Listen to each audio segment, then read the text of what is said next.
Hello, everyone, and welcome to Dungeons and Dragons, episode 12, the last episode for season 1 before we move on to season 2 next week. And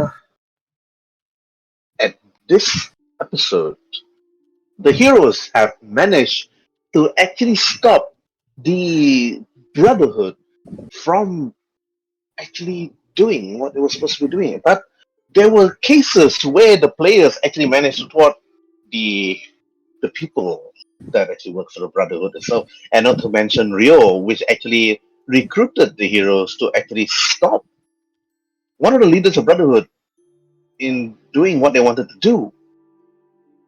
However, things got out of hand where the kobold Waruay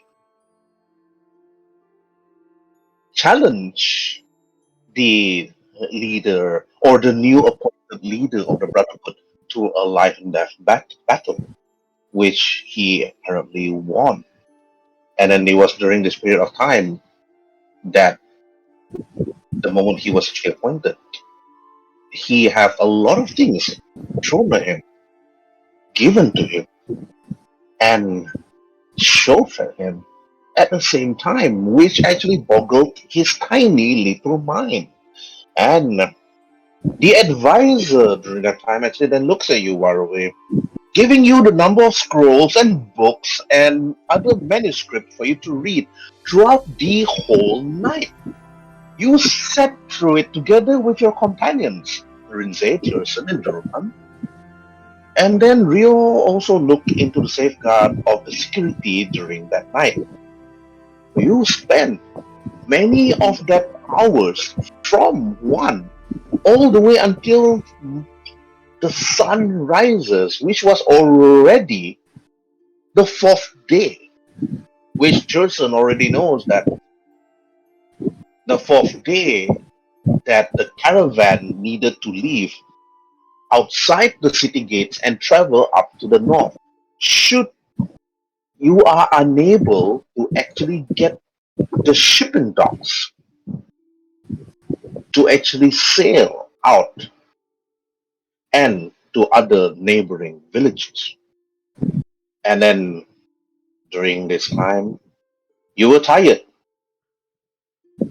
You couldn't really open up your eyes because most of you didn't have enough rest or the required 8-hour rest during that time. So Durotan, Rhin'zey, Tyrson, and Waruay, please roll Constitution savings roll. Yes. Oh, Tyrson pass, Waruay pass, Durotan fail, and then Rhin'zey roll for con save. oh, con save. Okay, wrong one. Con save. Where the hell is it? Oh, there it is. Alright, you're not tired. Tyrson is definitely not tired. Waruay is not tired. It's like even after that short rest going through all those paperwork. But for Durotan, looking at all those manuscripts, those scrolls, those books, actually tires your mind and your body at the same time. You have one exhaustion level as compared to the others. Because maybe for Waruay and Tyrson and Rhin'zey, they know that once the ship sails and one Tyrson brings back good news to Captain Ordelia and also to the docks themselves that they are safe to sail and the caravan can move in, they know you know for a fact that you could rest in the ship while it sails away. But for Durotan, you're just tired and exhausted. And then during this time, Waruay, you woke up in your room with a number of books, a number of scrolls all over your bed, looking at everything. Even your advisor was telling you everything about the Brotherhood. And the Brotherhood is actually spread throughout the realms itself. The Brotherhood is all over the place in every single major towns, in each different continent. And he also tells you about the tenet, the 5 important tenets of the Brotherhood itself, which you actually like when you read through it, you try to remember it, and then he keeps on like telling you and whispering to you each of those tenets every single time, because as part of you are now, even though you're controlling and leading Lord Xanatar Valoran of House Valoran in managing Matahari, you are just the shadow of that leader, of your current steward, and you are now the guild leader. You have not appointed any new guild leader at the moment, unless, of course, you decided to stay or you decided to sail away. But by then, you need to actually hire or put somebody else to sit while you're gone. But your advisor tells you about the first until the fifth tenet, and he tells you for tenet number 1, he tells you directly to Waruay. He says, never dishonor the big brother. You ask yourself many questions. Who is the big brother? The big brother is one person that controls the whole brotherhood himself or herself. And then if you are to dishonor big brother, to do so will invoke the wrath of Krufix, the god of horizons. And you're wondering who is Krufix, but since that you do not know who Krufix is, you can roll for religion. Yep.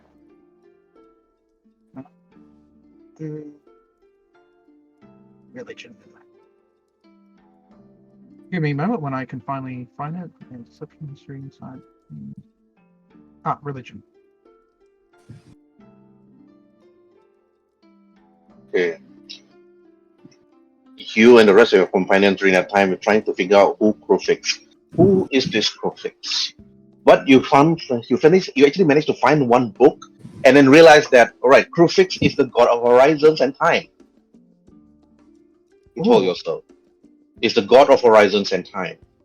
And he is the eldest of the gods together with Clotis, a different god. And then Krufix is an enigmatic god that actually has dominion over the potential, the distant, and also the unseen. He is also known as the Oracle of Dreams, and after that, he governs navigation, mystery, and the cycles of time, and also is the keeper of mysteries, and no other are meant to learn. And there are many other things that you want to know about Krufix. Why is Krufix so important to the Brotherhood? Then, your advisor then tells you about the second tenet, which is never betray the Brotherhood or its secret. Again, if you betray this trust, to do so will invoke the wrath of Krufix. Why is Krufix so important? You ask yourself. Will Krufix cast down or send his assassins against you? You don't know. You do not even want to try. Even your advisor tells you, do not go against the tenet. And then the third tenet he tells you is to never disobey or even refuse to carry out an order from a Brotherhood superior. If you are now taking care of Matahari, but should another of a higher level directly given orders from the big brother and then directly to you, you have to accept that quest or that job. Again, denying it will again invoke the wrath of Krufix. And then the fourth one is to never steal a possession from your brother and sister, which is part of the Brotherhood. And then the last one, the fifth one, never kill your brother or your sister out of anger or spite. Otherwise, incur the wrath of Krufix. In other words, that if you were to issue a challenge and they accept, it is okay. But if you were to backstab the leader as part of the Brotherhood and kills them without issuing any challenge, or just simply kills them, you will be the next in line to be assassinated without you knowing. Because this Brotherhood is a huge organization and they work in the shadows. So throughout that whole night, you studied all this tenet, you studied the rules and laws of the Brotherhood. You even made some changes, which of course, as long as it doesn't go against the 5 tenets, it is okay. You actually told your advisor that maybe we should make this arena into a combat arena and open it up for the public, which he agrees. Maybe it will actually improve economy. And then after that, then you actually told him things that perhaps you need to leave with your friend today, which he thinks that he advised you should stay because there are many things to learn. And he also advised you, it is your choice, but if your choice, you should hire somebody else, because if there is no guild leader in managing Matahari throughout the time when you leave, throughout that month or year, he doesn't know what Zanata Valorant would do to Matahari, or what would happen. The military might leave, and many more. And not to mention the current military in Matahari is loyal at the moment due to the many turmoils that actually happen. He actually tells you all these things, but you seek advice from your other companions, Tyrson, Rhin'zey, and Durotan during the next morning. Durotan's just tired, but he tried to actually take some sleep, but he knows he need to leave very soon. And Tyrson would also need to go directly straight towards the tavern to actually tell Captain Aurelia and the other caravans, especially Petra, that it is now safe to actually take the ship and put all the caravans into that ship and sail away. Now, Waruay, I'm going to go from right to left, from Waruay to Durotan. All right, Waruay, what do you want to do? 2 actions. Okay, I will ask the old man. I suppose he would be a good start if he wanted to kind of his old job back and sort of take over while I'm gone as the guild leader. Right. You're still on your bed. You look around your room. Your room is with chairs, tables, and a small chest further to the right, which many of the belongings for the previous Brotherhood leaders actually kept. Oh, he's not. It is locked at the moment, and you notice that your advisor is nowhere to be seen because it is still early in the morning.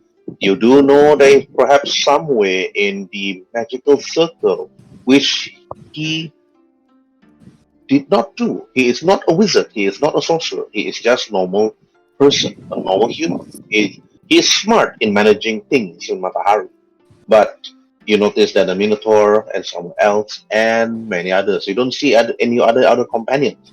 But you will go up from your bed and you seek your advisor out while you're actually busy looking into the teleportation circle that you told him about that might work. However, he tells you that without a wizard or a sorcerer to actually assist in the magical inscriptions on the magical circle, a teleportation door at the moment would be impossible. You head over towards to him. You walk towards him at the magical chamber where he actually studies into the arcane knowledge himself. And then you ask him about taking over. Okay, please move yourself. Oh, yep.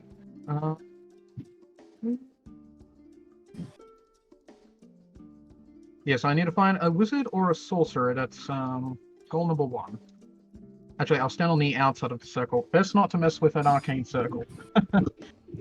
He walks out of the arcane circle. You see the inscriptions, you see the writings. And he tells you this ancient circle has been here for a number of years, perhaps decades, he tells you. And then he actually told you many times that Lord Waruay,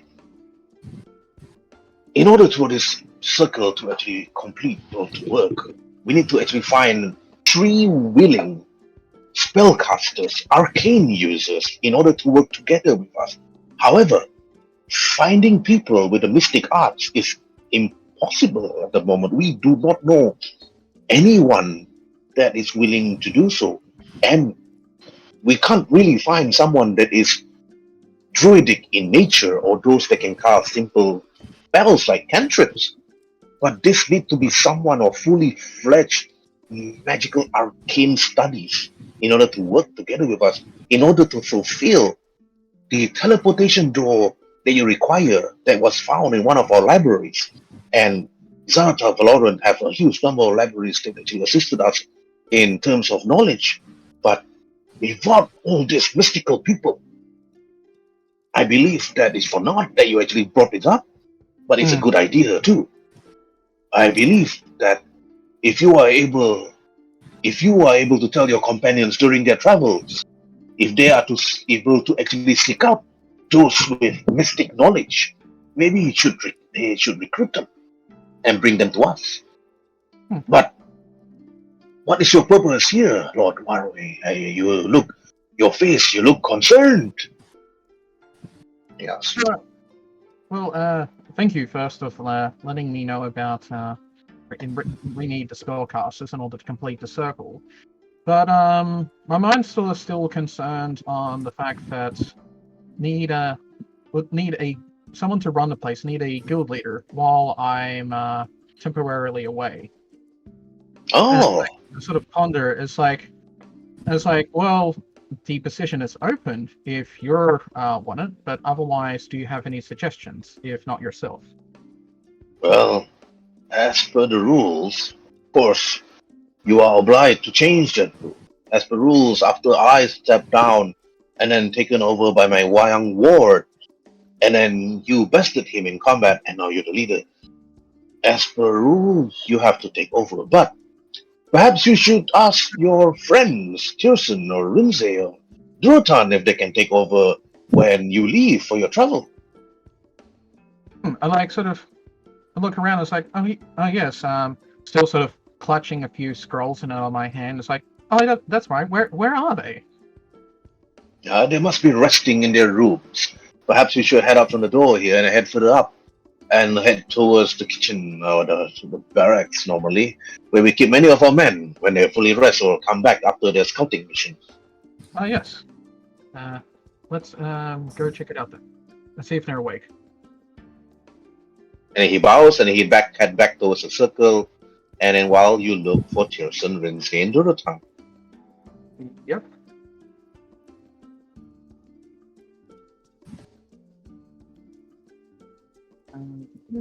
Oh, there's. I just realized there's more if I scroll up on the screen. Can I like the doors closed? Do I know which room's which, or they? You know where they are. You Yeah. know where they sleep. It's just that either you knock on their door or they decided to go out by themselves. Okay. I suppose I will start off with going with the right to left scenario. I'll start off with Tyrson, then Rhin'zey, and Durotan. So that way we can still stay in order. I will Is Hayden actually still with us? I doubt it. Yes. Oh, really? Oh, okay. Oh, he's not the guy that's missing then. I'll go up and knock. And if I don't hear anything, then I'll move on to the next room. Yes. It's like, are you up? Do you want to talk about the set of events that has led us to this current circumstance?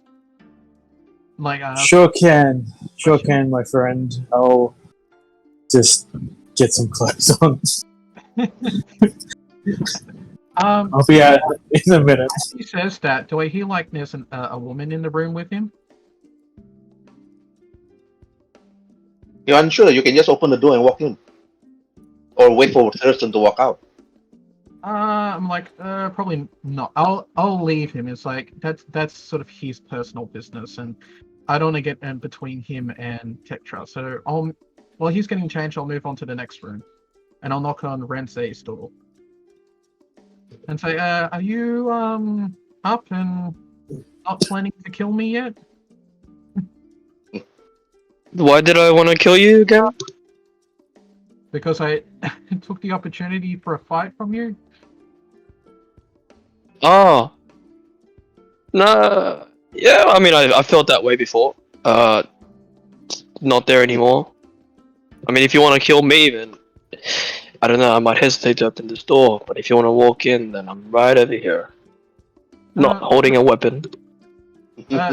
That's right. I will go wake up Durotan. I think Tyrson's trying to hide another one of his barmaids.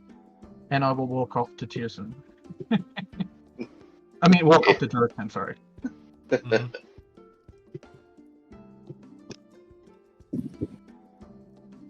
Yeah, I'll knock on Durotan's door. It's like, are you up? Are you awake? Yeah. I mean, I just... you can come in. Are you awake? I guess I'm awake. Like, oh, that's not it. I'll open the door and sort of just step in and say that, well, I woke the others up. Tyrson's getting changed or something. You know, Tyrson. Anyway, let's sort of discuss about what has transpired. I'm sort of like waving my arms around, speaking with my hands. Mm-hmm. Excuse me when I say this, my friend, but I did not hear anything. The only thing I hear from you was food and ale, which is, I'm a bit hungry. Could we talk this after breakfast? Right now, I'm thinking with my stomach, not with my, brain. Sure. And it's like, is there plenty of like stuff set up on the table? Food, ale, that sort of stuff? Yes, there's ample amount of food on the table. Well, I will, go up and sit at the table and wait for the others. I just sit on the opposite end and just wait for them as well. All right. Okay. Then while you wait, okay, now going back again, right to left, but now to Tyrson to Rhin'zey. Okay, Tyrson, what do you want to do? Go outside, approach. What's up? Waruay? Need a hand or two to organize some stuff? I say, was this really your plan all along? Maybe. Who knows? I say, yeah. I say, I could use a hand. And I look behind me, it's like, yeah. But it's like Rhin'zey still isn't out. It's like, I hope he knows everything's cool. I guess, he walks out now. I smell food. I'm hungry. I turn back to Tyrson and say, you were saying? So, what is your dilemma, my friend? It's like, well, I guess I can stay here, but then you will be missing my my charisma and my awesome presence in your party. Or I guess I can find someone to hire to stand in my place. Have you spoken to that previous guild leader? He mentioned about the current rule is that the leader has to stay here, but I can change that. But I have a feeling that he doesn't really seem to be that interested in taking that position again. Well, yeah. Yep. I was about to say to the DM, it's like, when I was talking to him, do I get like the feel that he would take it or he wouldn't? Roll for insight. Right. I know nothing. Unsure. The old man, he doesn't give that type of body language or even any signals that he's interested, because he was challenged previously by you. Then after he gave it to his young ward lost, and then by law and by rule, he has to follow that law, whether he's happy or not. So you're unsure whether he's actually very unhappy or even angry at, or very happy for you. I guess I could just command him to tell me. He's Yes, you could. Mm-hmm. And I'll say, Tyrson, it's like, you run a town and you have a kingdom, and then how do you handle such affairs? What do you do? Like, who do you leave in charge when you're away? I usually follow my nose and your gut feeling to leave in who is in charge. For instance, if you just change the rule saying someone can step in your place for temporary and you can travel, you can do that. Who would I put in that spot? One of you want to take it? I think, look around these two, secretly, they probably will have trouble running things. Do you want me to speak to the two people in mind, the two candidates I have in mind, and see what happens? What do you think, my friend? I'll say, who do you have in mind? Probably the old guild leader, or the lovely gentleman who escorted us down here previously.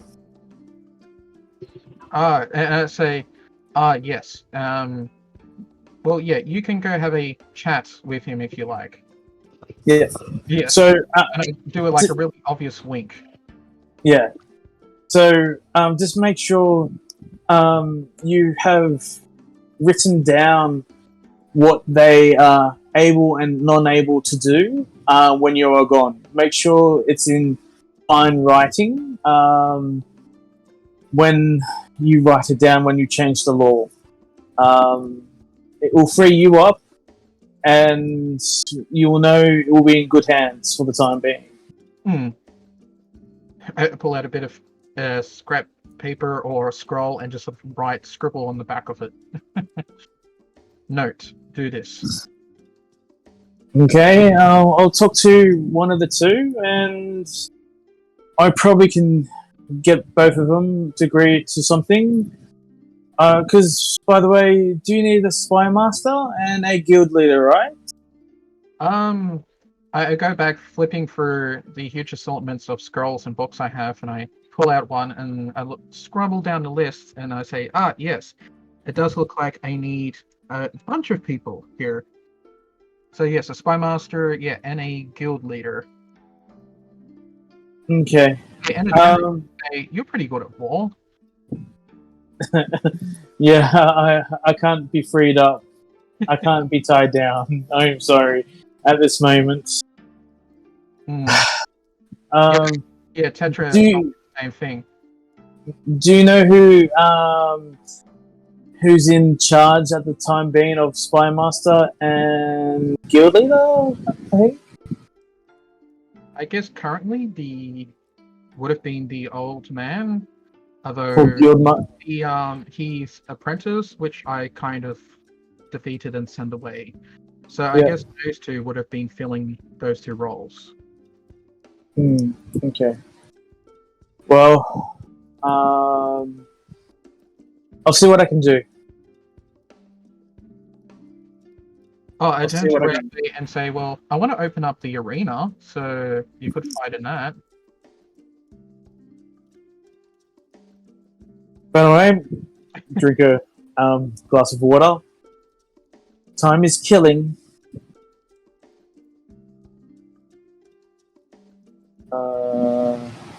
And I head towards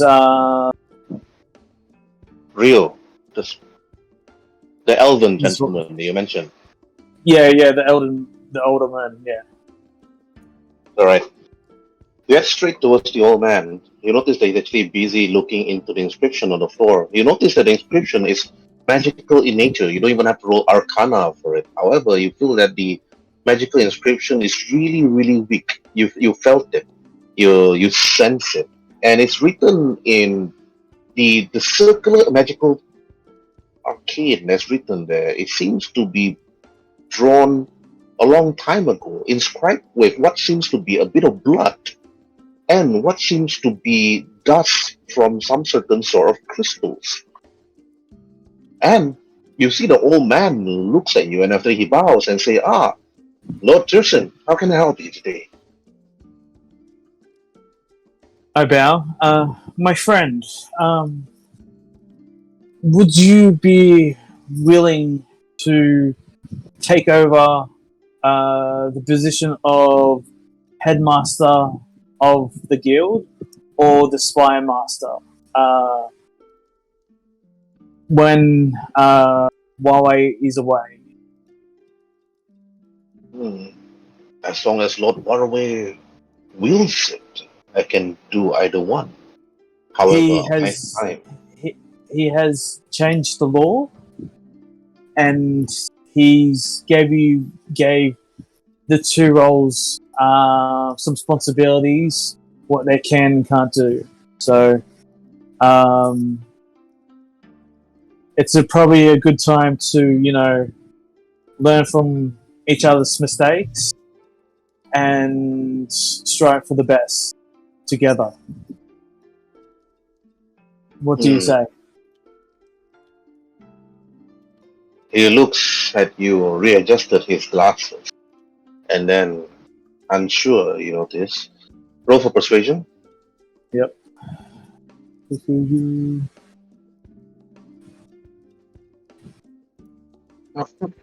Oh, Jesus. And then after he looks at you, even though I feel that Waruay needed to go, but I feel that I have no position, or I feel that my rights to actually fill that position as the spy master or the guild leader is beyond. Perhaps you should ask others, because the event that transpired earlier just happened hours ago, and taking over immediately as the new guild while he is away might be too much for me. Well, sometimes you have to make decisions and be confident of making decisions. And sometimes you make the wrong decision. But learning the decision you made was wrong and you learn from that. So, and I think this is a good way to, my opinion, to give you another chance at the table of leading these people when Waruay's away. And I know you're concerned of your actions and concerns.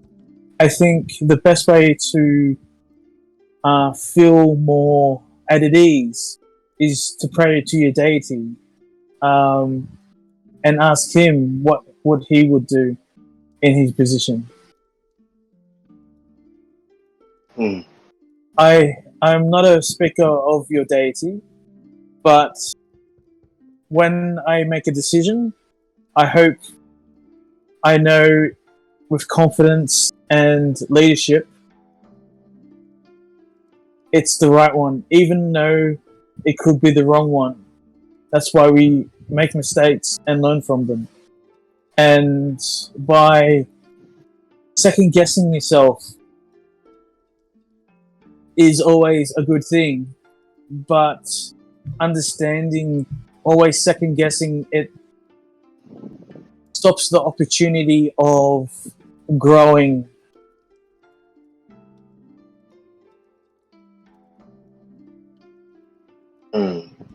He readjusted his glasses and looks at you. I may need to consult Krufix, the Lord himself, and his understanding and his wisdom. But then he slowly turns to you, his eyes gaze at you, and then roll for persuasion.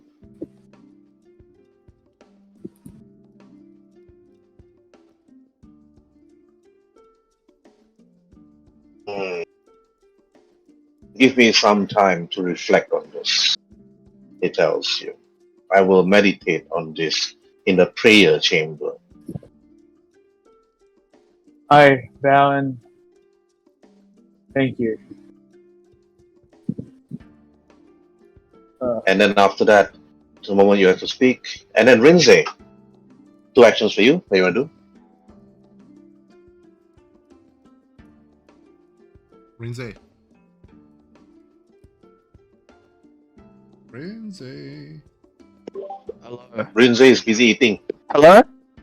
Alright, okay. I'm here. Okay. What do I want to do? I would like to take a stroll outside for a little bit, get some air, see some people. Is that, am I allowed? Like, what time of the day is it? Is it light out or is it dark? It's light, it's morning. Okay, then morning stroll it is. I want to see the sights. Okay, if you take the morning stroll, you can. Alright, while you were taking the morning stroll,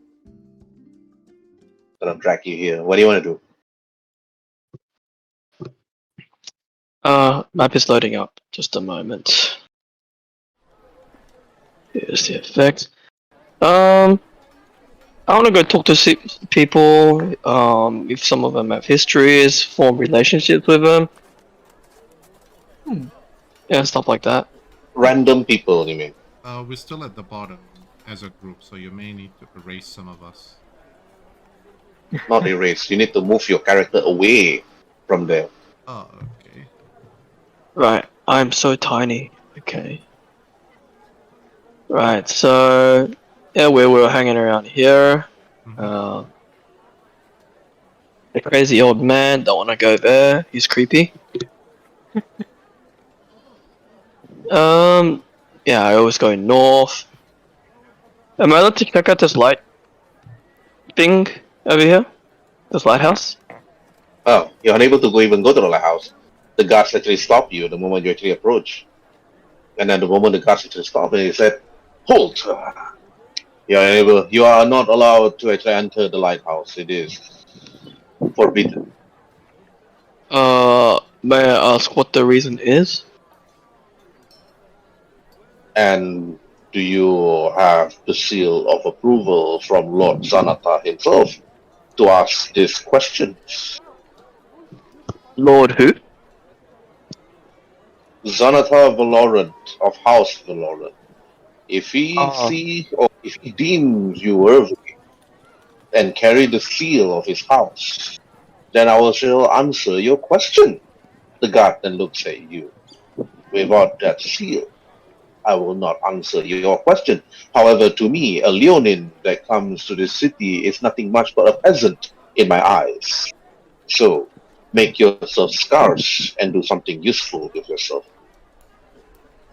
well, I just wanted to make a friend, but if you don't want that, then okay.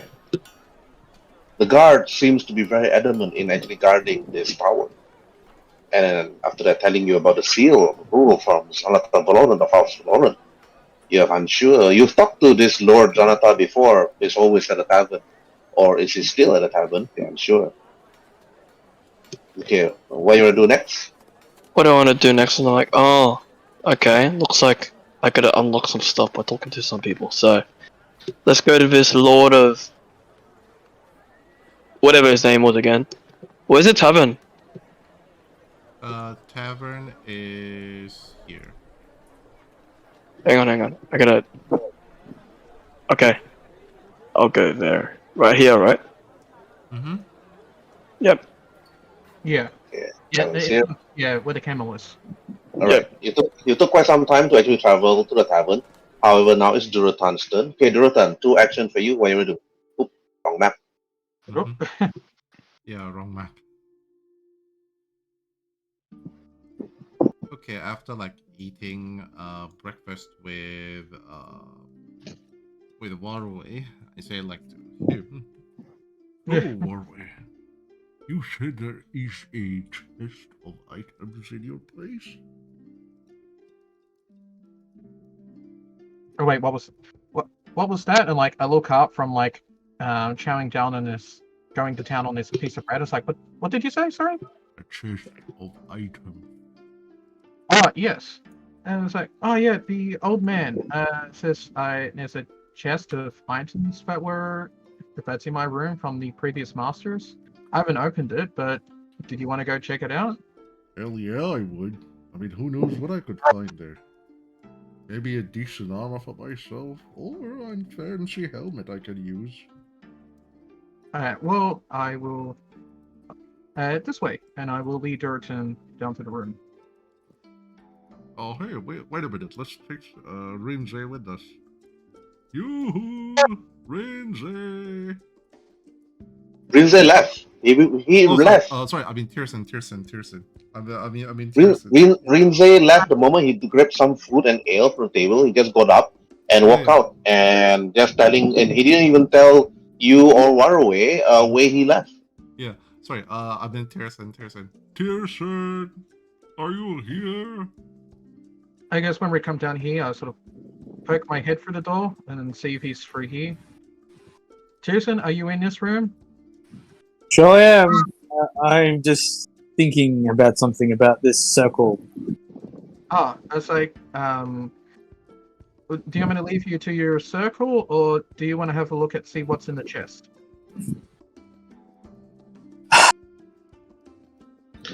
Person, roll for Arcana while you did that short inspection of the circle. Yep.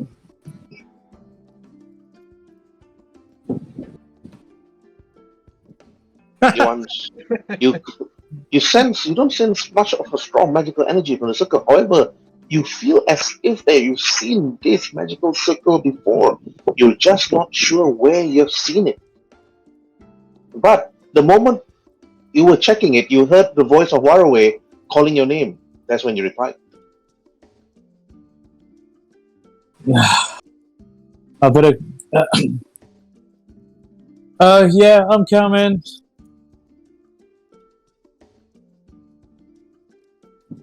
And approach him and follow him to his room. As we're leaving, I point to the room that Tyrson just came out of and say, "Oh, that's where we're going to have the magical, where the teleporter once the rune is up and running." And I think Okay, I've seen Tyrson. one before. Pearson, while you were following Durotan and Waruay, while Waruay was telling you about the teleportation circle, and you thought to yourself that you've seen it somewhere before, roll for insight. With advantage. ooh, nice. Okay, it is still morning. It's perhaps already around 7 something for you in the morning now. However, you only have until the afternoon before Petra actually leaves town and head towards the north. So you don't have that much time to actually walk around this area, and you need to actually go up as soon as possible to tell Petra and the rest of the other traders that now you can use the ship. Cordelia doesn't know that the port is safe and opened at the moment because right now because Waruay and you and Durotan have not discussed and tell Lord Zanata that here's your signet ring. Please open back the port. I need your signet ring to open up the port. Just write on some piece of paper, not important, and give it to me because authorities will ask me some paper of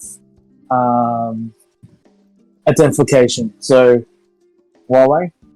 Oh, yeah. Back in my room, I would imagine I would have like paperwork with like brotherhood letterheads on it and all that, like with stamps and all that, so it makes it look like official brotherhood stuff.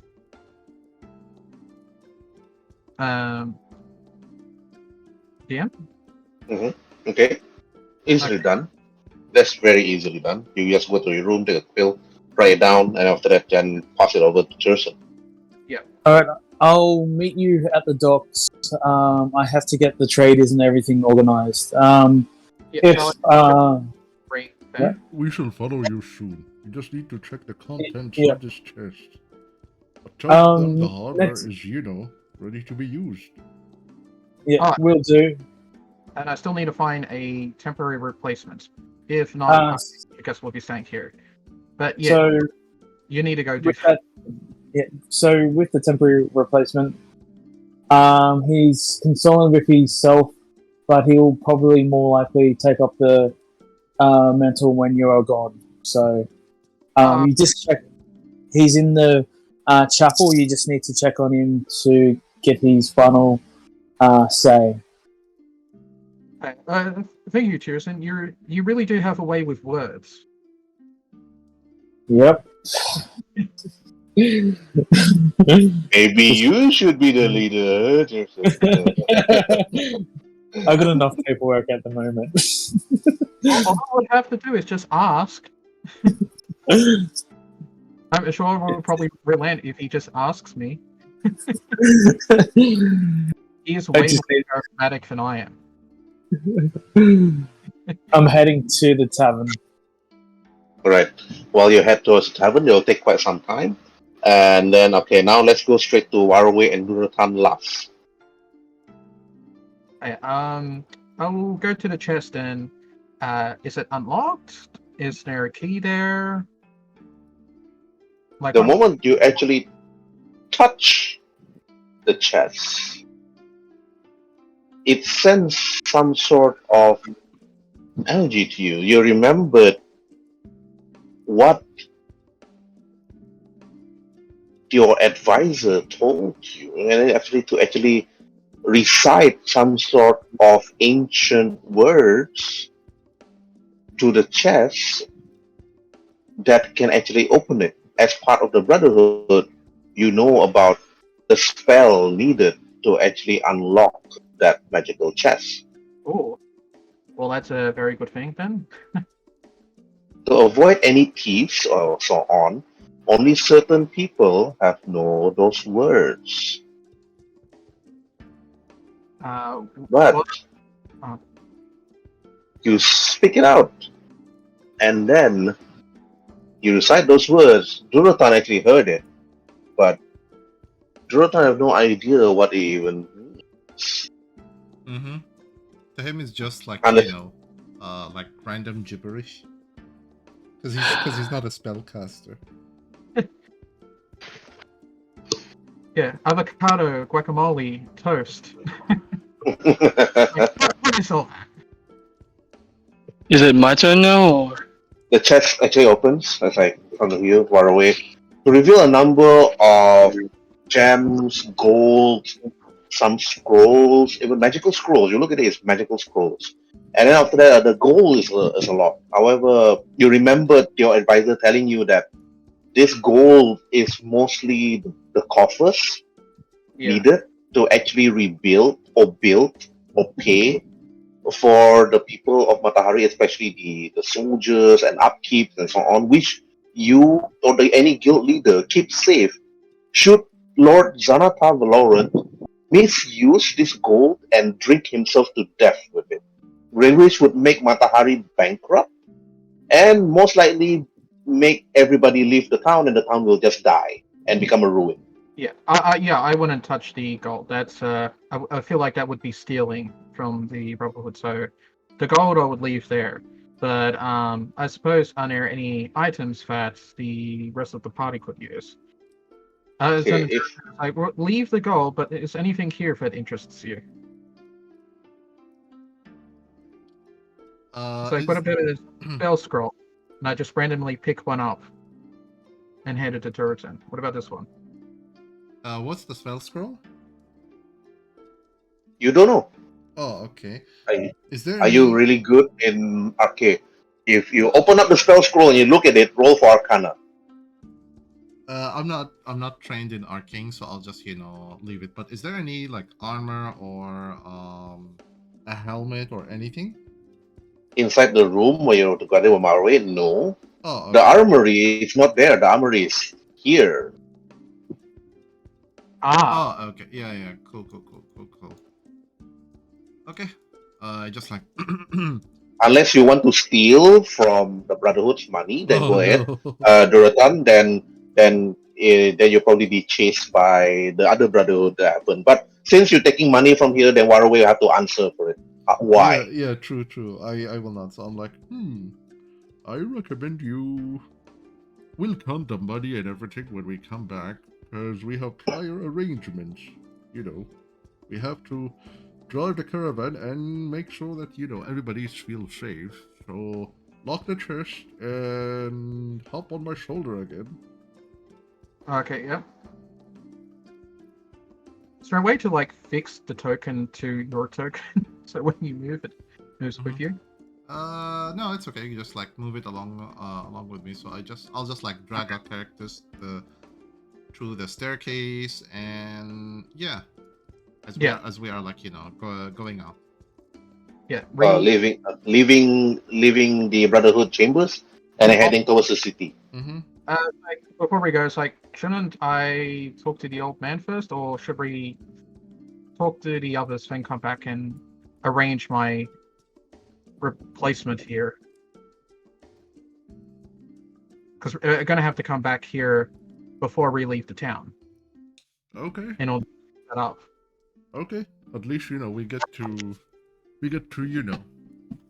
tell the merchant first and then come back here before we leave, so that while they decide which road they go, either by sea or by land, we will solve the whole issue of the leader once and for all. And hopefully we might find you a nice magical helmet or something. Uh-huh. And I pat him on the head. Or just a helmet. Okay. Yeah. Anyways, it's the moment you two leave and head straight into the market. When you arrive and when you appear, you can see in the distance that Tyrson was already working his way towards the tavern. well, you're here itself when you actually appear from the back of the marketplace, which is actually very, very hidden. It's like location where nobody can actually see where you're actually coming from. Then, because actually you don't really appear from there, it's like not here. Okay. Okay, Yeah. okay, yeah. You might have to drag us both into like the new location. It's here. It's like underneath the lighthouse. Okay. Okay. Underneath the lighthouse. That makes sense. Mm-hmm. Yes, that's supposed to be a hidden door there that you actually can't see. Mm-hmm. Natural. We cannot see the hidden door. Yes, Wait, so but can we get back in there? Or like if the door's hidden, can we open the door back up later? yes, you Or- can actually. Oh, okay, yeah. I was like, Like nobody else can see. oh, okay, good. I was like worried there for a second. It's like, did we just lock ourselves out? No. Did we need It's to like nobody knows about it. It's like only again magical words and inscriptions who can actually open the door. That only the brotherhood knows. I recognize And that since door. and since you're part of the brotherhood, you know about the magical inscription. So this door only certain people can see that. But since you know that it's there, it's only revealed. Mm-hmm. Right. Okay.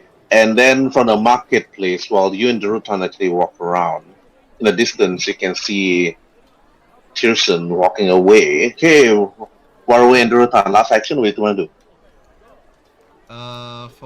For me, I'll take him to basically to Petra, so he can. Sorry, no, not to Petra, because we need to notify the Lord Xanathar of what we have done. So, Durotan will be like, Let's go to tell Lord Xanatar what happens and, see if we can get the harbor moving and the caravan can move by sea. I think that's what Tyrson was running up to do because he took Mhm. the ring. Waruay already given the signet ring to Tyrson, Oh, so there's no okay. reason for you and Waruay to go to the tavern. So you two Okay. can do something else other than that. Okay. Do you want to go and tell Petra about it? Sure. That should be Tyrson's job also, if you think about it. We kind of got, I suppose, the roles mixed up. Mm-hmm. Exactly. Yes. Exactly. I suppose we can either run and meet Tyrson at the inn when he meets with Xanathar, if you want to catch up with him, or yeah, we go notify the merchants that all the ship captain that things are Yeah. about to be back Yeah. up. Actually, we should notify at least the ship captain that the harbor is going to be opening soon. I just walk to him on my shoulder since the harbor is in front. I just here at the basically walk and stand right over here, admiring the gigantic ship, the ships and boats in the harbor, while trying to spot who's the captain and say, Excuse me, who's in charge? Where can I find your captain? You see a small dwarf looking at you. There, if you're looking for Captain Cordelia, she's at the tavern in the inn. I mean, the only tavern in this small little town. We're stuck here until we can move.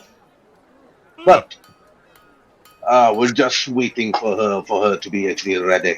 She said there are a bunch of adventurers gonna be helping her to actually get her ship off the docks.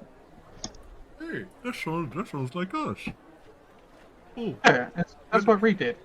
uh-huh. Roll for persuasion, both of you, on the dwarf. okay.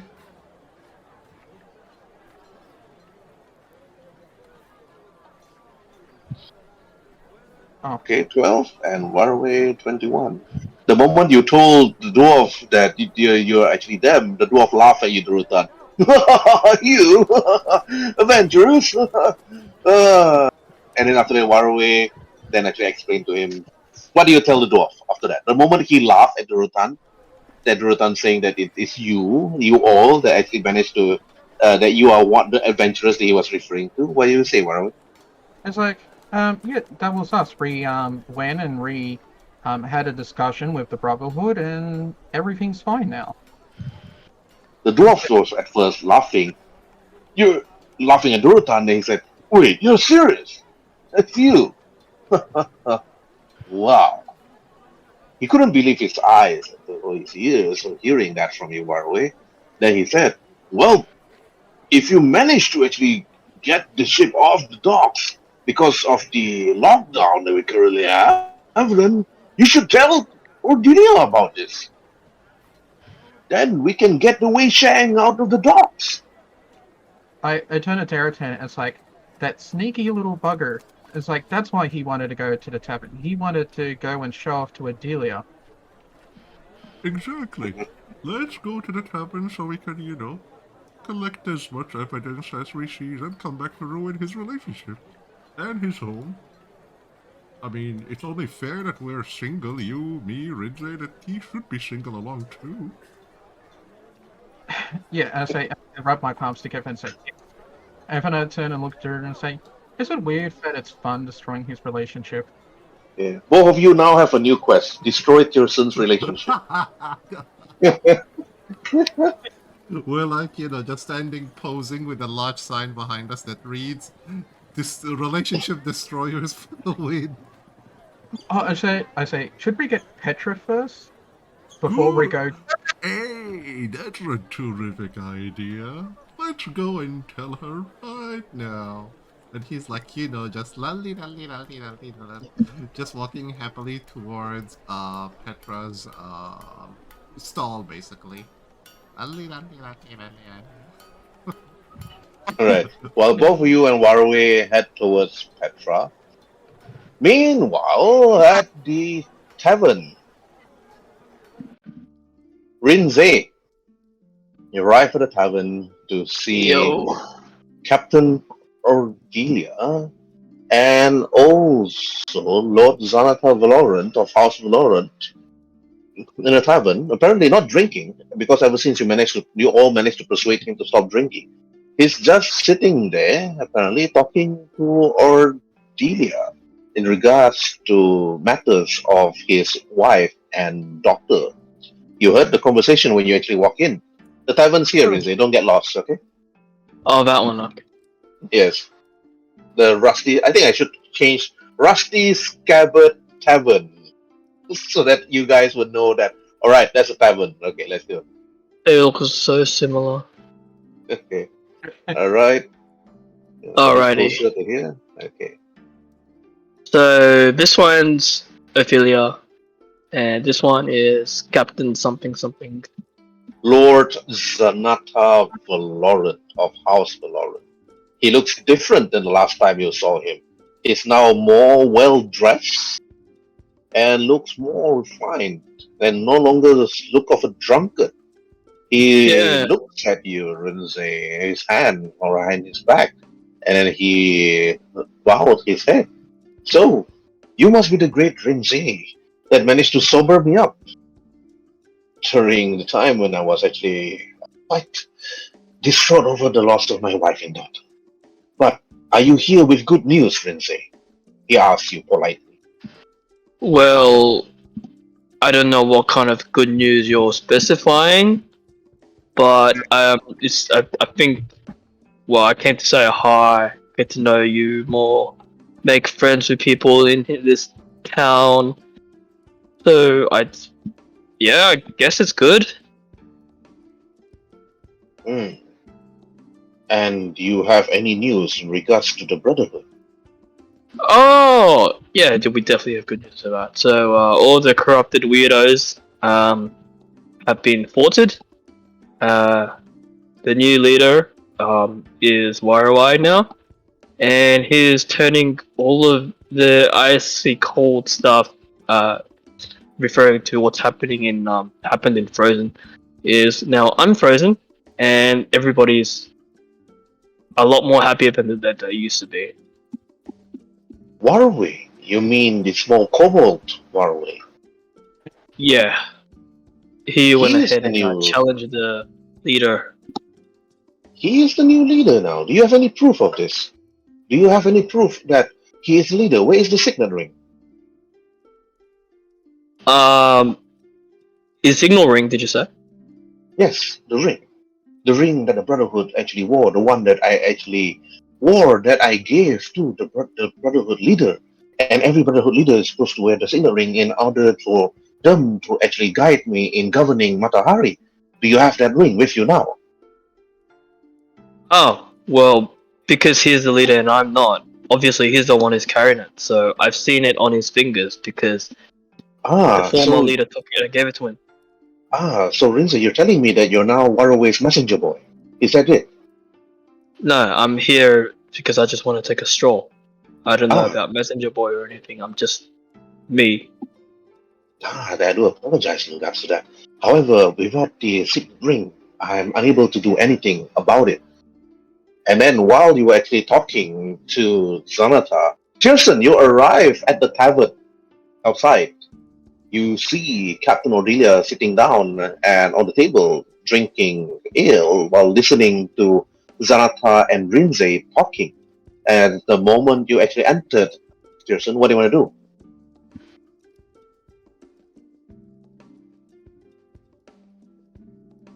Tyrson? Your turn. I think your mic's. Sorry, I'm muting myself. I'm gonna sigh and it's like, okay, confidence. I'm gonna throw in. First, I'm gonna go to Cordelia. Say the ban on travel to use the port is now open. Here's the documents to show the guards at the water to, you have access to the port and stuff, saying it's open. All right. Unless, of course, Odelia that looks at you looks puzzled at first. She raised an eyebrow. Said, well, unless Lord Zanata have the power to actually lift the ban, then I would be very happy if you were to say the news. However, I believe that he doesn't have that power to lift the ban, and you may need to speak to Lord Zanata regards to this, then get back to me. Until I receive the good news from him, personally, then I would be very happy in terms of your help, Tyrson. Alright. I'm gonna sigh and go to Lord Xanathar. I have a message from the Brotherhood. Their orders to lift the ban, and this is the paperwork to lift the ban on the docks. Zanata looks to you, Tyrson, then he looks to Rhin'zey. You see Rhin'zey standing there, like talking to Zanata, and then Zanata turns to you and said, your friend here, Rhin'zey, said the same thing. However, I've yet to see any proof to see that if the Brotherhood still holds power. However, those that wears the signet ring have power over Matahari, and without it, I have no say in regards to this. And this letter was written by, what you say, the new leader of the Brotherhood that Rhin'zey mentioned is Waruay, the kobold. Again, he sounds so surprised. Jonathan sounds surprised, and then he turns and looks at you again, Tyrson, and after that he said, do you have the ring?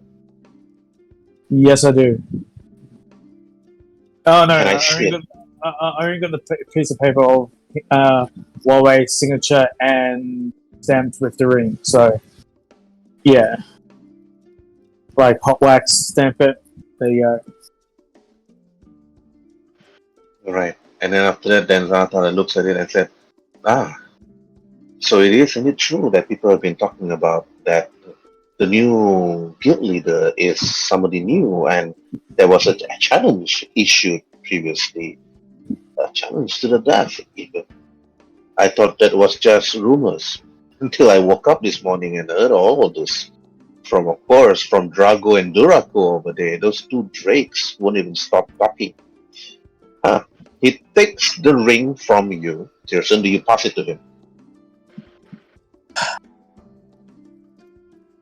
So Waruay gave it to me. So yeah, like, is it the only like inside? I'm gonna do inside. All right, roll for insight.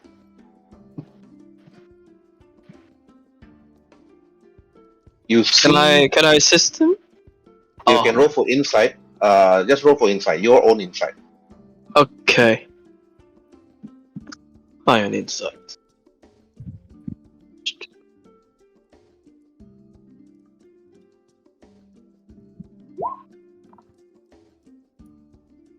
Oh, not bad. Not enough to defeat a DC 15. You Ooh. see Zanata Tom waiting for you to pass him the ring. Please give me back my ring, Tyrson. My precious ring. My precious. No, he didn't say that. My precious ring. So if I give you this ring, the Brotherhood won't have power over you, right? The Brotherhood will still have power as my advisors. And I do trust this new guild leader would perhaps advise me on terms of managing Matahari. Of course, I didn't like the way the previous guild leader was handling things because I believe it was his young ward that actually manipulated his old mind. That man was old. He was my good friend, and I knew him when he was a young boy. You know how long we live and how fast human dies. And he slowly turns his gaze at you, Tyrson, and I know who you are, young Tyrson. You don't have to hide who you truly are with me. So, may I have my precious ring? Can I I interrupt? do. And I got a question. Okay, Rhin'zey, what do you say? You roll insight on Tyrson. Well, can you first tell us, like, so we know when we came into this town that you were kind of powerless because the Brotherhood was controlling everything, and it seems like this ring seems to be like the key to it all. Can you tell us what was it like before they took the ring, or like we want to know what happened exactly before we came here and how you lost power, as you say. Well, I already told you my story, Rhin'zey. I thought I was drunk. I believed you were not listening when I was telling you about. I was very distraught over the loss of my wife and daughter. Perhaps if you were to look at our previous videos of our previous section, you would understand. He looks at you, and then after that, then he said I'll give the ring. So Alright. Can you pass back my precious ring, Tyrson? I need it in order to obtain power again over the people of Matahari. I need my precious. Okay, I need my precious. The one ring is. Yeah, Sure I agree. can. It's never a good sign. Sure can. And the Brotherhood will look into the whole disappearance of your family. When I get back to the Brotherhood, I'll write him a letter to organize search teams to investigate what happened, and because we did promise you this, and I am going to do my side of the bargain. Right. The moment it's like you're about to pass him the ring, you see Durotan and Waruay. You arrive at the tavern and you already see that Tyrson and Rhin'zey was already having some conversation with Zanata Valoran, House Valoran, the tavern. And Tyrson was just about to pass the ring back to Zanata. And you saw that. And Durotan and Waruay, when you were doing. Just to add on to the chaos, is Petra with us? Nope. Later. Savor the moment for now. Save them. Yeah. For now, let's just, save their hides from making a politically situation even much more worse. So with you on my shoulder, I just, Yep. walk over and say, "Oh, you look dressed different, Mr. Drunken Guy." Sobriety looks good on you. What he said. And turns. Yeah. And you see Zanata and turns to you right away. Isn't the new guild leader young Waruay? And thank you for your efforts. I raise an eyebrow and say, "Well, you definitely heard that fast. You must have some your own connections in town." Well, thanks I'm thanks to gonna nod. Rhin'zey and Tyrson. They told me much about what you have done for me and also for the whole town of Matahari, Waruay. But I could not actually have all this power over everything if I don't have the ring with me. Tyrson, please pass me the ring. I'm unable to actually accept it from you or take it from you unless you are willingly give me the ring. Yeah, I'm willing to give you the ring. I'm just although just take it. I must have You're like shaking your hand is like, it's like Just I don't take know it. if I can trust him. alright. Tyrson, you're so hesitant in passing the ring as if the ring has some sort of power over you. Roll for wisdom saving throw. It's some Lord of the Rings shit right here. Oh no, it's seducing Tyrson. You feel as if that the ring wants you to put it on your finger instead. You resisted it. You see the ring. If the ring is so beautiful, it is so extravagantly beautiful that with the gems on it, the gold around it, you resisted it and you just drop it on Zanta's hand and he took it. And he looks at you and said, "Thank you, Tyrson. You good over there, Thank you for the Rhin'zey? ring." I mean, you don't want me to slap you now, do you? He took the ring and then he put it on his finger. You feel everybody roll for Arcana the moment he put the ring on his finger. Okay. Not a good sign for the record. Not a good sign. Waruay don't send anything. Tyrson don't send anything. Durotan sends something. Rhin'zey don't send anything. Okay, The to dumb. Waruay, to Tyrson, to Rhin'zey, when he put the ring, you feel On my screen it says 15. Like it's been like being weird from the start. oh wow, yeah. Yeah, that's why I was rolling multiple times at the start. I rolled a 15 and somehow a 5, but I rolled 15. I think like Roll20 maybe have issues. Yeah, there's no bonus on your. It's a. Missing. You don't have any modifiers, is it, on your No, Arcana? I don't. It's just a roll 15. Okay, right. Okay. Okay, gonna take your word for it. It's 15. Then okay, Durotan and Rhin'zey. You feel as if that you send some sort of magical energy coursing through from his finger to his veins, and you see that he has that look that as if he had some sort of ecstasy, like ah. And then he turns, and then that only happened within a split second. Then he turns to Tyrson Waruay and said, "Now I have the power to control the people of Matahari." And then he looks at you and then he raised his hand towards you, Waruay, and said, "Of course, I would need your help, my young friend. As a new guild leader, you need to assist me in governing Matahari so it will be prosperous and strong in the future. With the power of the ring and the power of his people and your knowledge and the skill of your friends, there are many things we can do, Matahari. There are things that I wish I could discuss longer with you, but it looks as if that you're all rushing to go somewhere. Is there some place that you need to go?" Then going from right to left. Okay, Durotan, what do you want to do? What do you say? I just simply tell Lord Xanathar that he got the wave of ecstasy and whatnot. That's some feeling you got there. I mean, does the ring always does that to you? Make you all a bit, tingly, as your humans say? Roll for persuasion. Okay.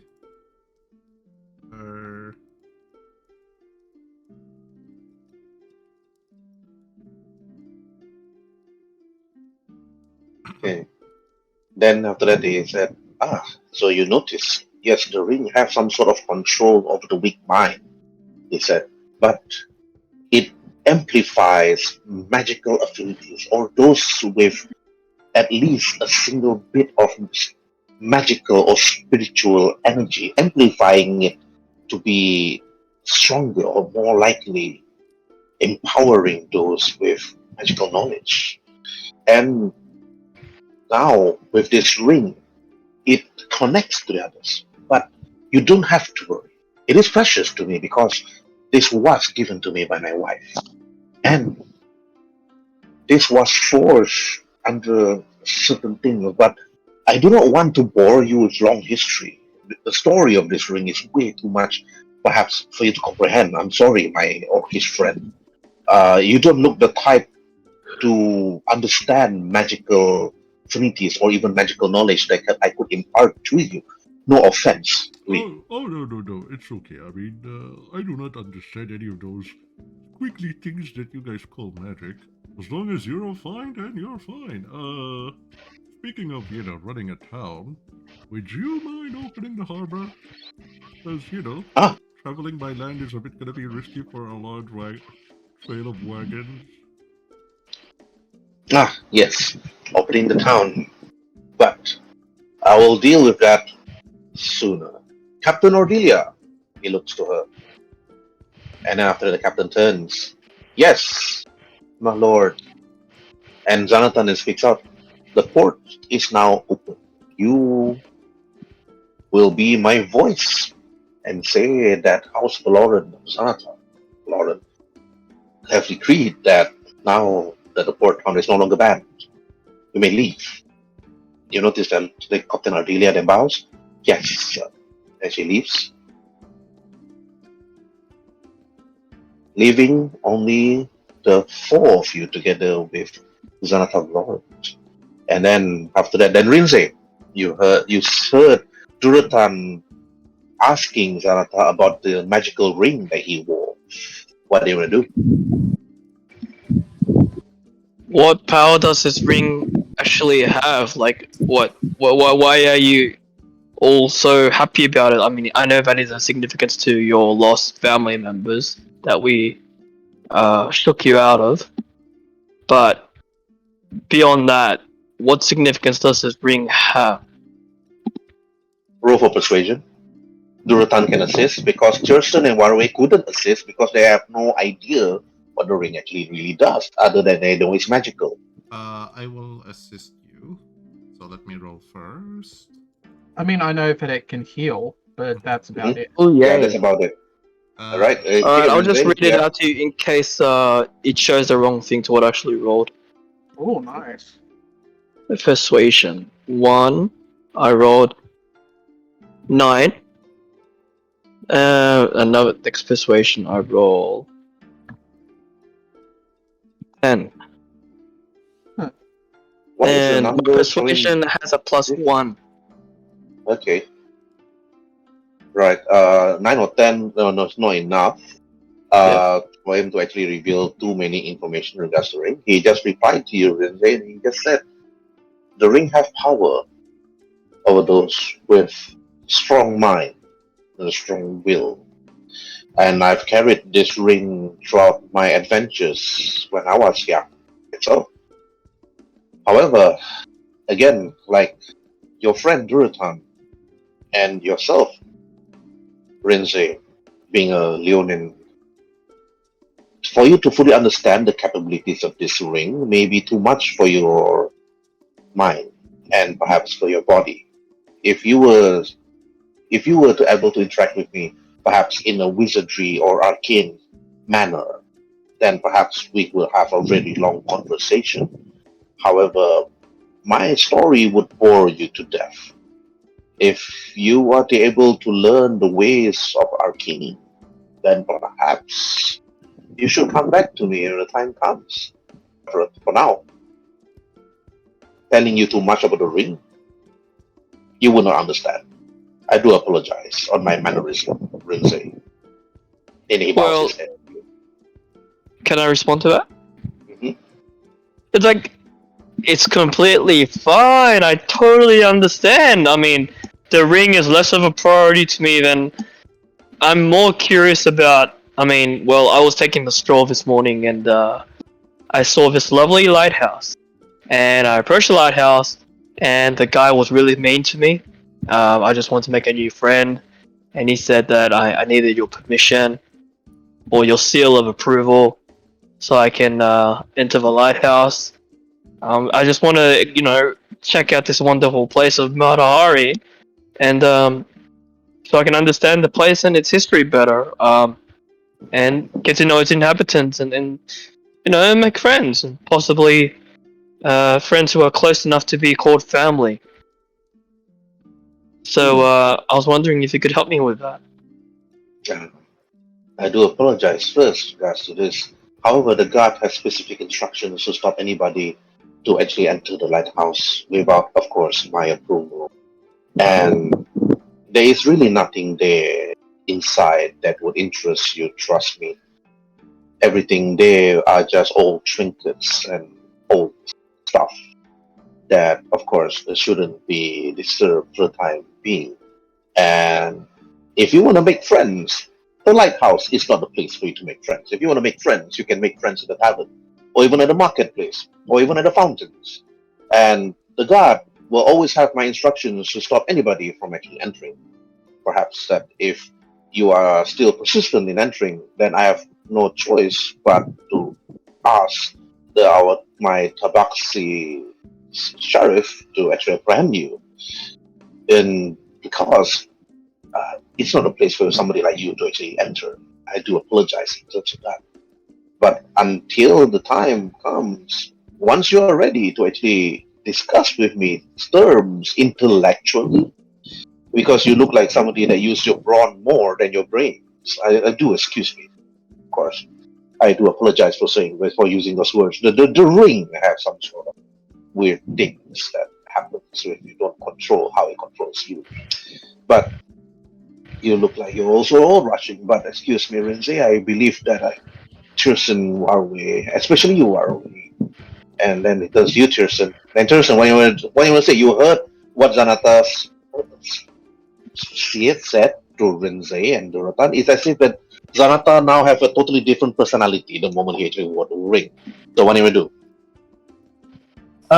Well, I would love to discuss about arcane stuff with you, but time is ticking and I have so much stuff to do, my good friend. But anyway, if you think of going back to the bottle, just send me a pigeon to my village and I'll come back and knock some sense into you of wisdom, my friend. But I think you're in good hands, looking to Waruay. With my guidance and over Waruay, I hope he makes the right decision of things. But anyway, Waruay, I just need some permission to grant me the Brotherhood to investigate the missing appearance of the my good friend's wife and kid. Can you just write me a letter with your seal of approval, and I can be on my way and organize everything of this trip I've organized? I can do you one better, and I say that I tend to look into this matter personally. Even better. And you can Well, accompany me then. Well then, I'll meet you at the guild house, my friend. Again, welcome to. I'm glad everything is fine, and I bow to the mayor. I have to be going. Things to do, my little time. He bows, and after that, he just left, and then lastly to you, Waruay, what you do?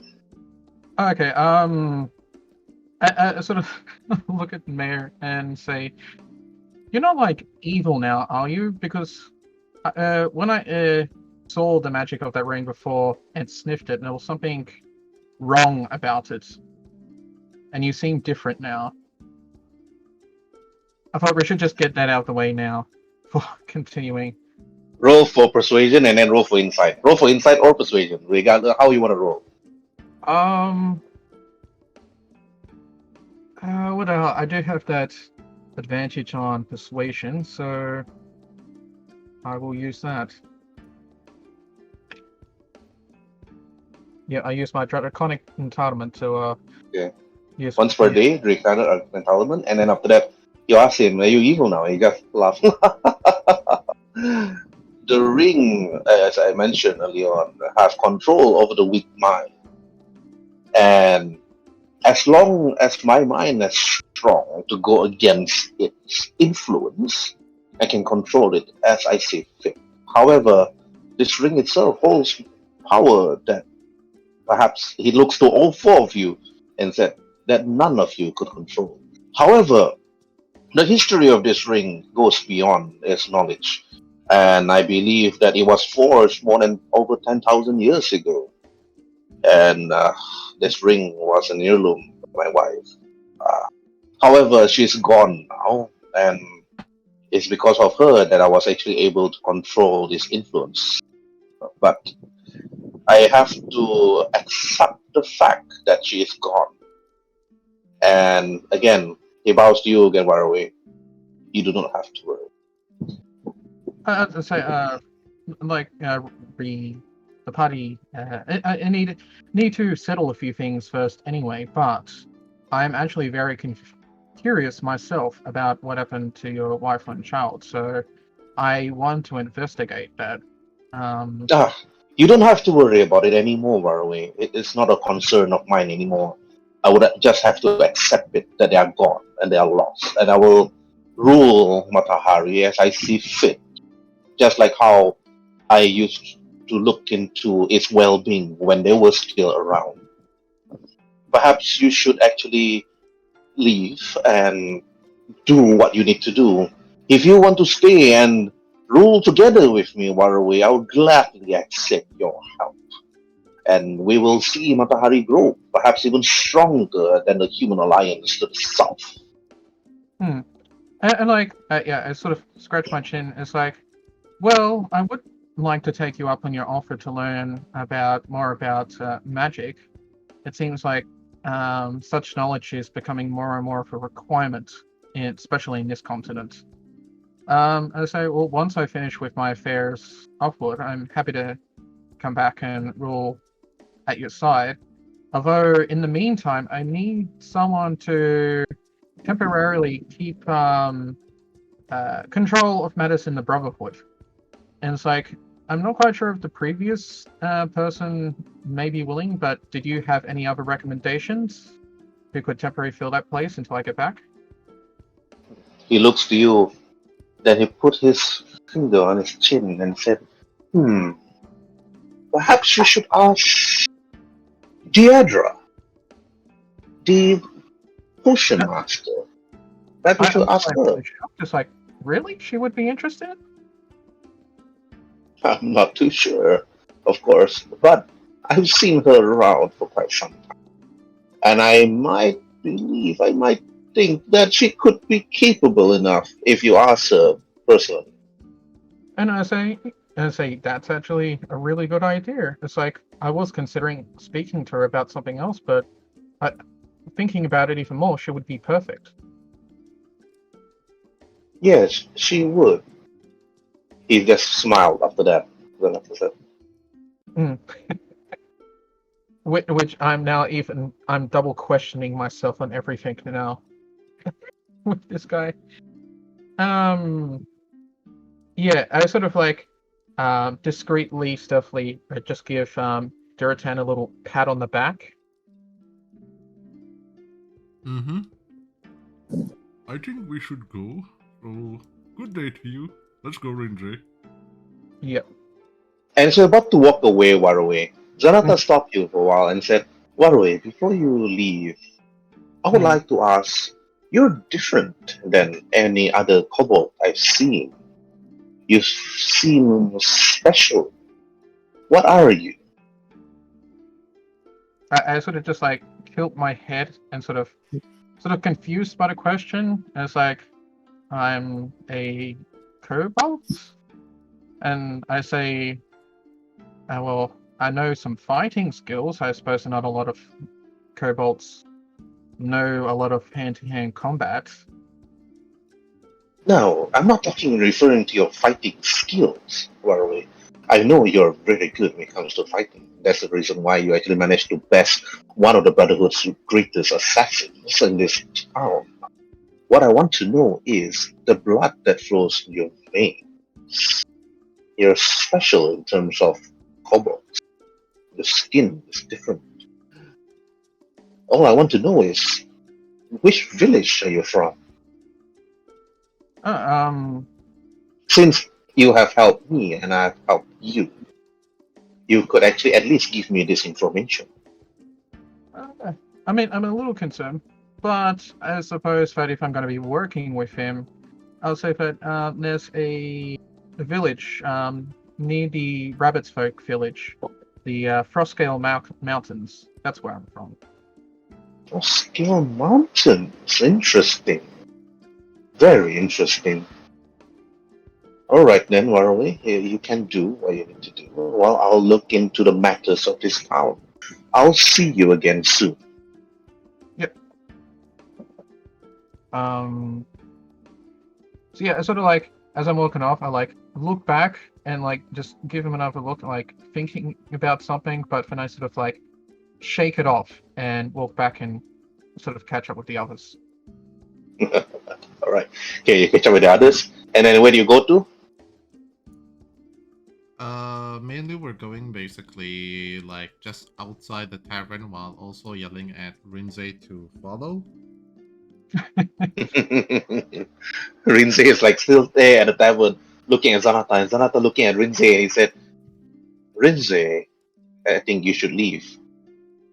Yeah, see you, lad. He's distracted by the cooking again.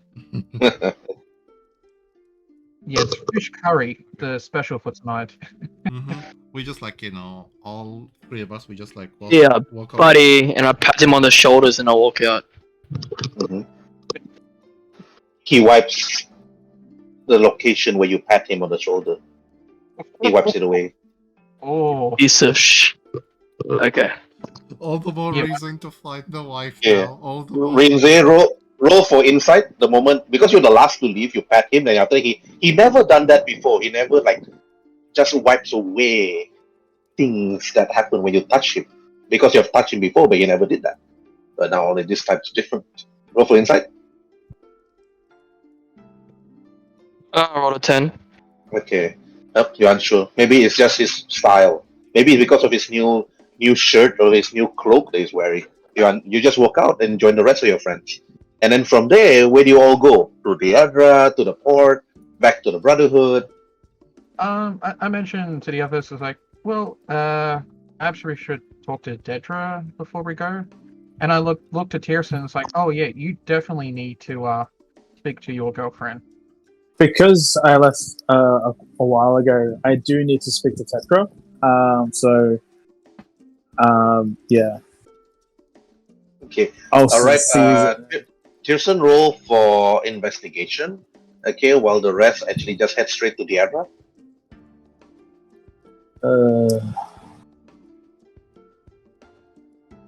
Where? Okay. All right, Tyrson. After looking around, not a hurry, and asking your elven son where Petra is. Petra is actually in one of the shops. In one of the merchant shops, which is here. And you actually managed to actually find her there. While Waruay and Durotan, okay, and Rhin'zey, where else you guys want to go? When I speak to my son, I tell him, go back to the house, pack a few things, and meet us at the docks. We're going on a trip, Sunny Jim. Yeah. And then Aluin, the elven son, and says, "Okay." You can't and get after more that- Australian than Sunny Jim. Okay. And then Tyrson, Durotan, Durotan, Rhin'zey, and Waruay just standing outside the merchant shop. You actually enter the shop, and then you see Petra looking into some stuff on the table, while you see a Tabaxi merchant actually just looking at all of you as you entered. And the Tabaxi merchant known as Jago was like clapping his hand and said, How there, more customers. And you see Petra then looks at Tyrson and said, Tyrson, where have you been? Organizing things. The harbor is now open. If you can help me get the traders into to the docks, and we can set sail today if we can. Petra looks at you and said, wait, we're not heading out from the gates and using the caravan heading up straight north towards Vow?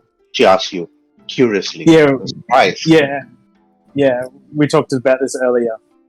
And the remember? captain agreed to let us put our caravans into a ship? Yep. By the way, you look great. You've done something here. I just can't put my finger on it. I think it's just the lighting. But anyway, you look great. Petra looks at you and said, I've been wearing the same thing for the last few days.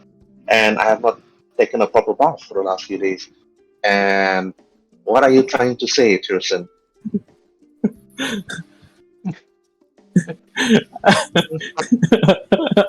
I just like.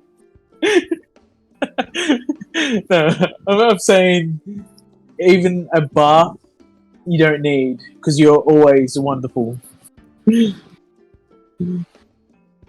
Huh. She looks at you. Okay, you're going to be rolling for insight. Yeah. Okay, what are you not telling me, Tyrson? When he says that, I laugh and just put an item back on the table, and I walk off to the other table. I'm telling the truth. Like, and then Petra then said, I don't have much time for this. It's almost 12, and we need to prepare to leave, Tyrson. And you better tell your friends to get ready. If they decide to stay, then they have to travel to Vaba themselves. Otherwise, I need to talk to the captain and see if she's agreeable on getting the caravans to her ship. Okay. I'll tell the traders to head down to the dock. You see Petra walk out. I'm gonna whistle as she leaves, and as I leave, the tabaxi merchant. Then the tabaxi merchant said, "Wow, you're not here to buy my stuff." No. I want to go to Detra, Tetra's sister, his place, but I won't tell anyone this. Alright. Okay, you head straight to Deidra, and then, Rhin'zey, you look at the tabaxi. You've never seen this tabaxi before. This tabaxi is smaller than normal tabaxis. It's like a bit plumper, it's like a bit fatter on the chin. And after that, looks at you and says, yeah, Leonin, you here to buy my wares? Well, have you tried Carlisle log? I heard it's a very delicious treat. Also referring to Garfield 2, the film, where he meets the British cat, and the British cat loves this Carlisle log or whatever it was. And the tabaxi then said, I have no idea what you're trying to tell me. If you're here to buy potions, then buy potions. Or weapons, perhaps. Well, what do you have? I want to see this. I want to at least window shop or something. Let's see what you've got. If you have the shinies, then perhaps we can talk. So without the shinies, you're not even gonna tell me what you've got. Okay, he actually then he does sell potions, he sells scrolls, he sells weapons. And then after that, most of the weapons you've seen before, mostly simple martial weapons. Then after that, other weapons that mostly only built for this region itself. Like spears and scimitars. Scimitars especially. It's like you don't see scimitars sold in your town. Your town mostly sell normal spears and normal, it's like swords or of the Oriental type. What's in those crates over there? No, those are just normal stuff. If you're into fruits and everything. and also some other potions. That's what Tabasi tells you. Okay. So, how much is other potions then? If you're looking for certain potions of certain stuff, then I can actually tell you the price of each. If you're looking at some of them, then like a normal potion of healing, and then that would actually cost around 50 gold pieces.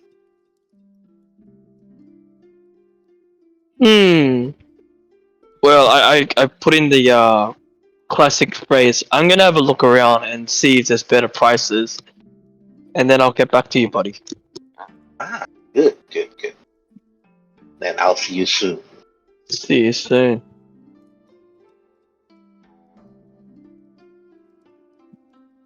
Alright, after that, then you left. And meanwhile, at the address, spells, and potions.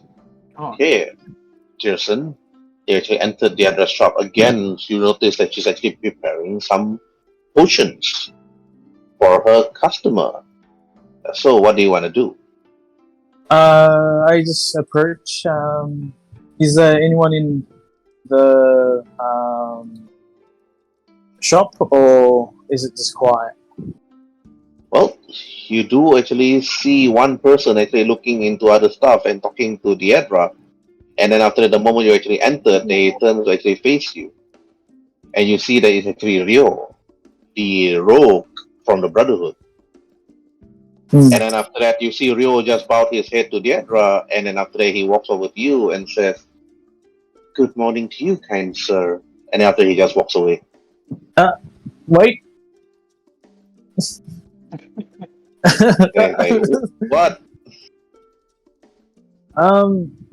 I gotta talk to you about gilded stuff. Make sure I see you before I go on my journey. But have a good day, kind sir. Definitely, that is good day to you.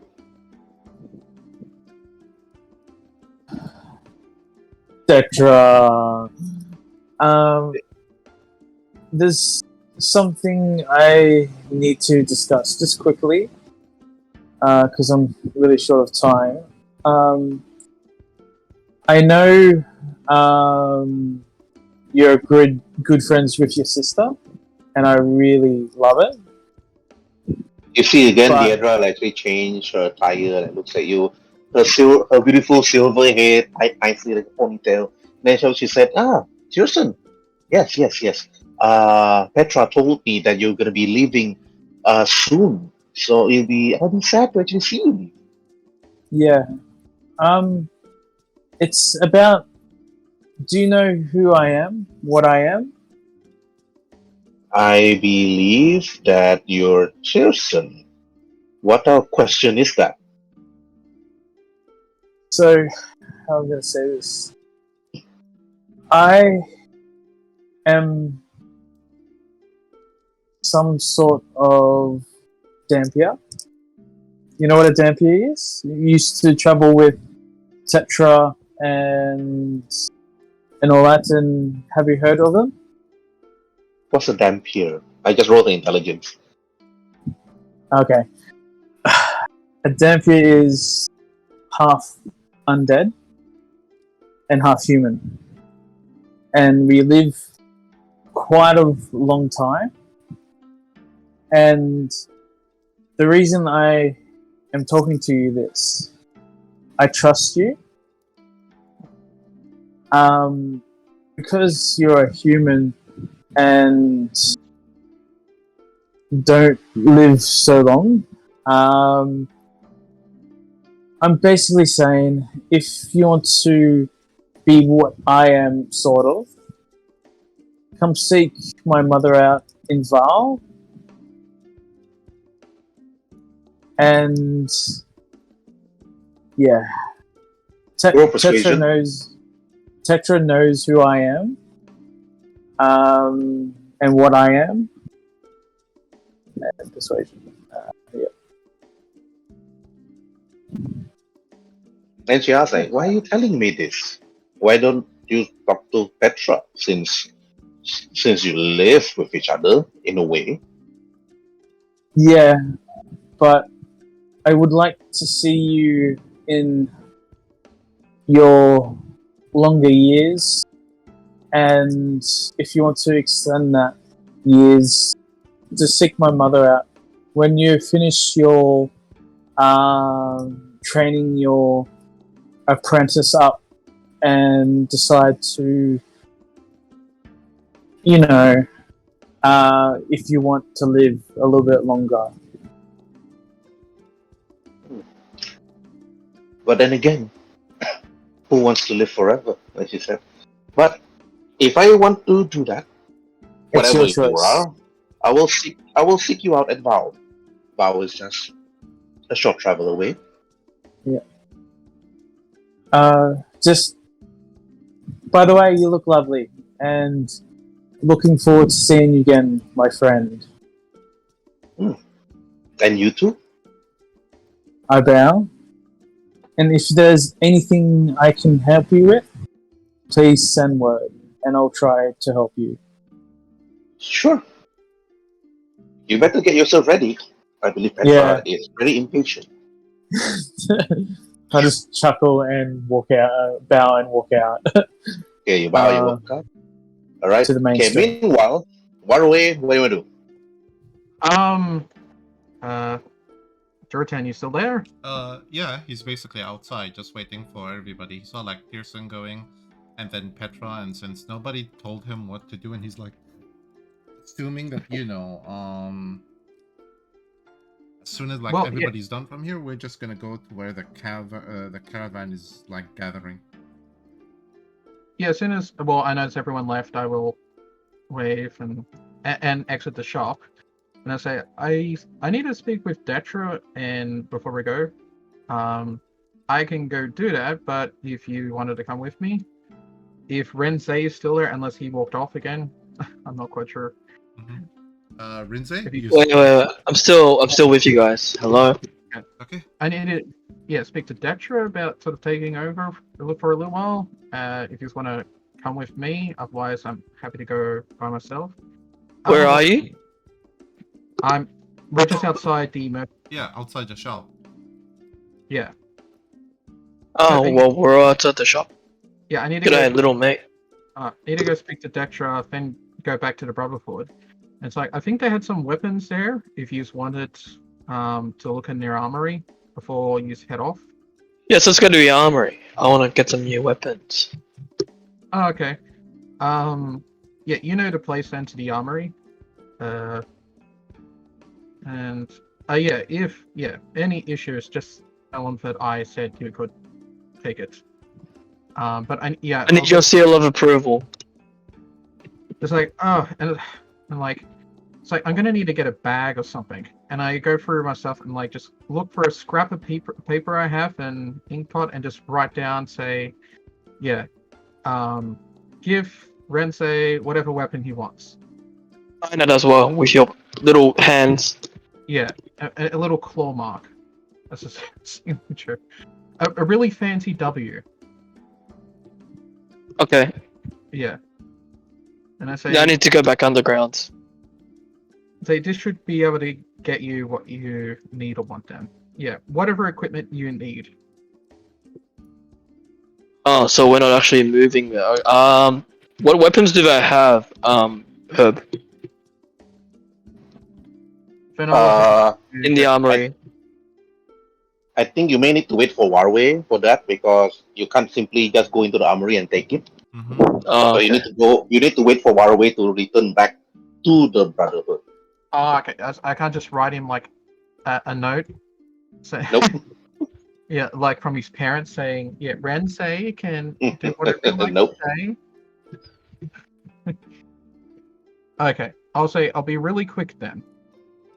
Yeah, take your time. Okay. When you go to the other shop, Waruay, Durotan, and Rhin'zey, you see Tyrson heading out of the shop. Got disappointed again? I turn to Durotan and Rhin'zey and I say, well, talking about putting your sword in the wrong scabbard. Mm-hmm. He walks out. As I see you guys, so where are you off to? See Detra? Yeah. Yeah. And also to see the look on your face when you get that ultimate disappointment. There's no disappointment on my face, my good friend. What And I do you... Yeah. So, No, so, go. so is Tetra one of your girls that Tetra was talking about that you should go and let know that you're leaving? No, just I had to talk to her about something personal, but it's fine. So what you want to see, Tetra? I need to ask her for a favor. Do you need my help in that? When I look at Tyrson and like raise an eyebrow, it's like, why do you want to know what I'm talking to her about? What were you talking to her about? I look at Rhin'zey. Rhin'zey and the group. Some caring issue about something. I do care about the well-being of Detra and just reassure her. If need any help, please send word, and I'll hopefully get the message and some help. That's it. Well, okay. Well, I get that you care about her, but why does that involve me? Now, I'm not talking to you. I'm talking to the group because everyone's asked me why I have business to see Detra. But anyway, do you need a hand, or you want me to get everything sorted, my good friend? And say, I just want my weapons.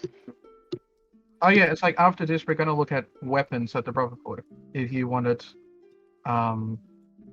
yeah, weapons. It's like Okay. if I look up at the sun, it's like, but we're kind of on the clock here. Yeah. It's like, So I'll use, and I'll say, well, you will discuss whatever is happening here, and I will be back shortly. And I will sort of squeeze past Tyrson and go into the shop. I'm off to tell the traders to meet at the docks. So I bow and head off to tell the traders about everything, including the cleric. Mm-hmm. Okay. I'm just gonna walk in here. And I just like walking, following, like after he gets out of the way, I just, walking and stand behind Waruay. Yeah, as he's walking, I was like, that was weird, right? I mean, this whole day has just been but that was weird, right? What's weird? What? Yeah, Tyrson and it's like, you know what? We don't have time for this. And I'll turn to Detra and say, Detra, have a bit of an offer and sort of a favor to ask. And sort of like hold my fingers up to my sort of chin. It's like, Al, would you be interested in potentially running a underground shadow organization for a couple of days while I'm gone? Roll for persuasion. Oh. And she's like, what? I believe what he says is, are you able to run a guild of certain individuals with, with a knack for secrecy and, concealing themselves? Roll for persuasion. Okay. If you can deal with Tyrson, I mean, clearly you're have the certifications for the job. She turns to Waruay at first and says, what? She turns back at you again, Durotan, and she said, what? Okay, but maybe we should start from the beginning. And it's like, so we went to the Brotherhood. We're apparently members now. There was a fight. I turned to her and say, I kind of got involved instead of the group, and now I'm sort of the leader of the Brotherhood, and I need to step away for a couple of days and just need someone to keep an eye on him while I'm gone. And say this would be a big favor to me. I guess that would be quite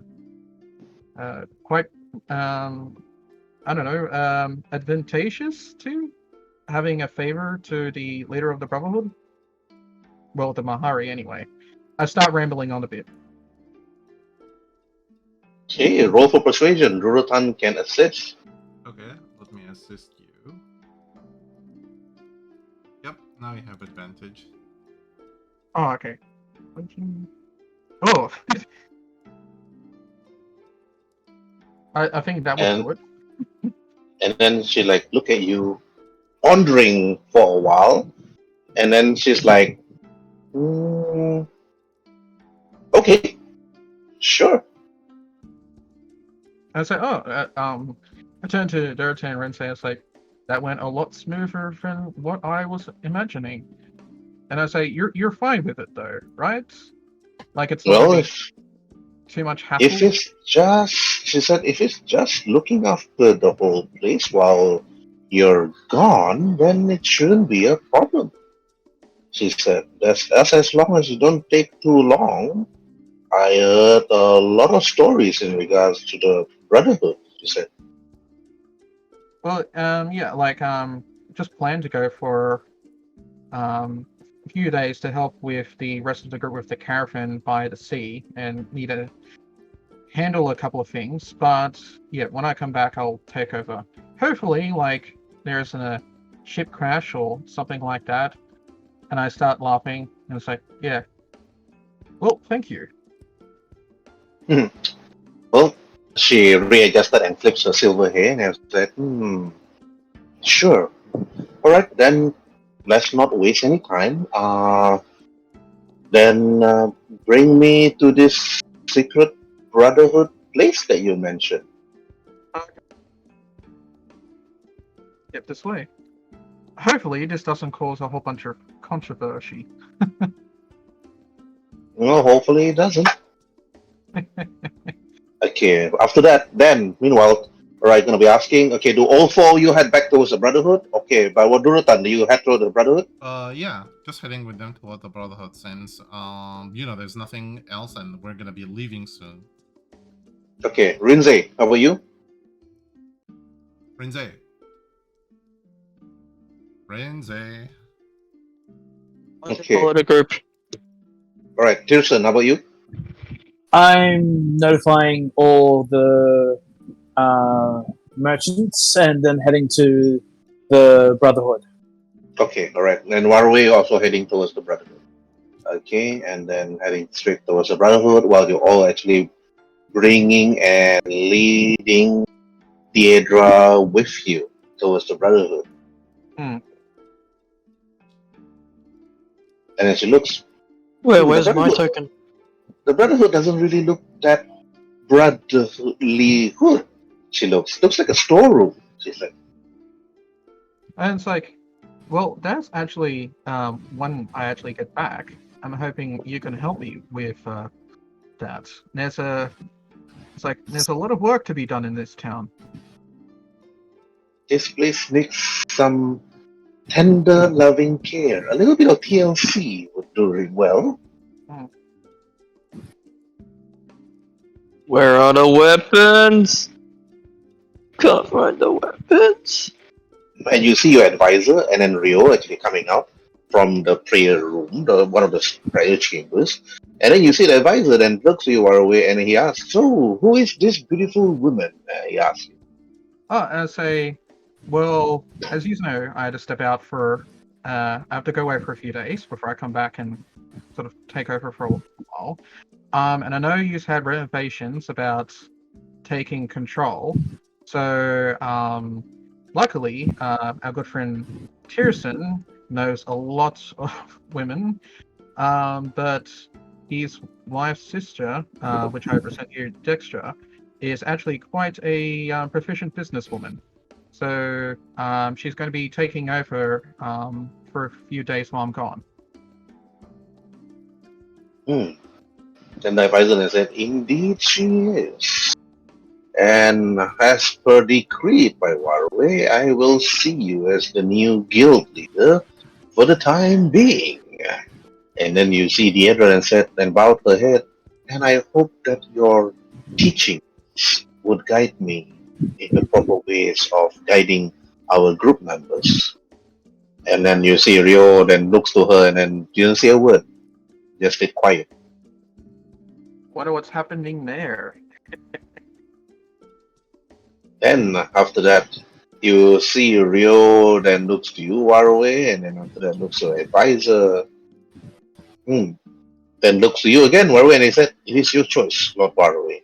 Excuse me, I need to prepare the chambers for our patron deity." And then you see Deirdre, then after that, then looks to you, Waruay. Okay, show me where it is. And after that, you showed her most of the place, the inscription, the teleportation, what needs to be done. And then after that, you tell her how need to manage the whole place. And then, after you were done, then she started talking to the rest of the other members that's actually in their rooms.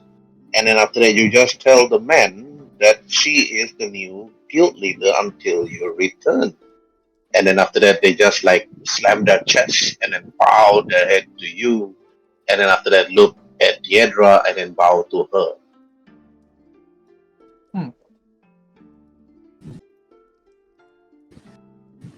And then after that, then you actually bring Rhin'zey to the armory. And then after that, while actually the guards and also Rio actually like talking to Deidre.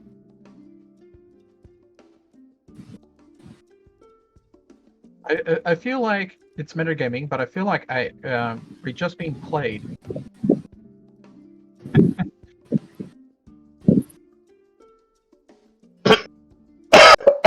Sorry, itchy throat. Alright, okay, continue. Oh, what's that? You broke up a bit So- there. Sorry, my throat was itchy, so yeah. Okay, continue. What you gonna do? Yeah, so I'll point him to the armory. Yeah, I think Tyrson sort of dropped out there for a sec. I think. But yeah, Tyrson, Yeah. Rhin'zey, What is this red-looking sword thingy? What's this thing? That's sideways. I mean, I see a great sword over here, but what's that? You see a number of swords actually like being put on display. Axes, short swords, long swords, great sword, battle axe. You name it, they have it. Only thing is, you can take one of each, depending on what you want. It will not be reduced from the actual resources, unless, of course, you're asking for something much more greater than what you're actually looking at right now, which is a master crafted weapon with increased damage. And that's about it. That will require a blacksmith. And you don't have time to actually craft a weapon because you have to leave very, very soon. You only have roughly only 2 hours left to go back to the ship and sail towards Vow. While Waruay is just picking her from his shoulder, looking at Deidre, talking to the rest of the other brotherhood. Yeah, I sort of noticed that there's quite a large group forming over there. Okay. Well, yeah, once I Right. pointed them to the armory, they look good, and I will sort of. I don't need any weapons or anything. I'm quite fine with what I have.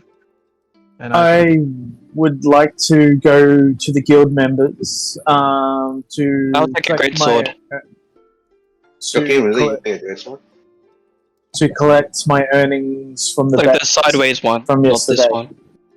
Okay, all right. Okay, Tyrson, you actually got the money back from the bet, which of course Rio actually like gladly. I just passed it to you, and it said, "This is the earnings from the bet. If we were to open the arena, imagine the amount of people coming in, and then after that you see the advisor talking to you, Waruay, and said, it seems that it's a godsend that you actually give us, or perhaps give authority to Deidre to lead. And I believe her knowledge in taking over would be good.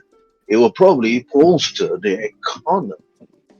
And I've listened to her ideas in terms of the arena and also in terms of the teleportation chamber. It seems that the man here is quite fond of her. I believe that upon your return, Waruay, you're gonna see perhaps an even greater change with her leadership. And then you see Deidra then walks over and said, "You don't have to worry so much, Waruay. Upon your return, you're gonna see changes.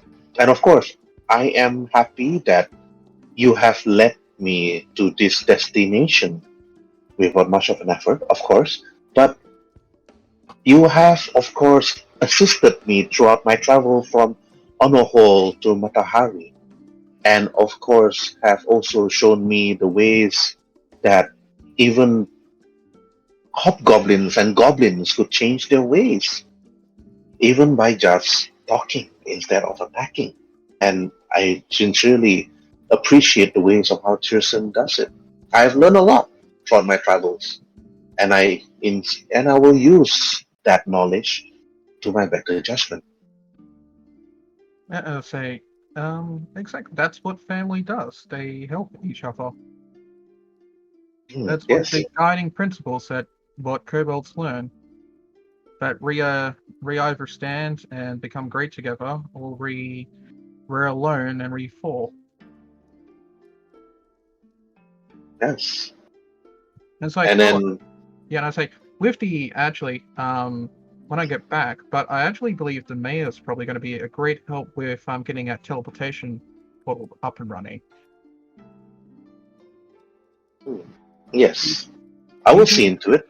I will discuss with Lord Zanata into the management of this whole place. And believe me, I thought Is it that was correct? I thought it was 2d6 plus 2.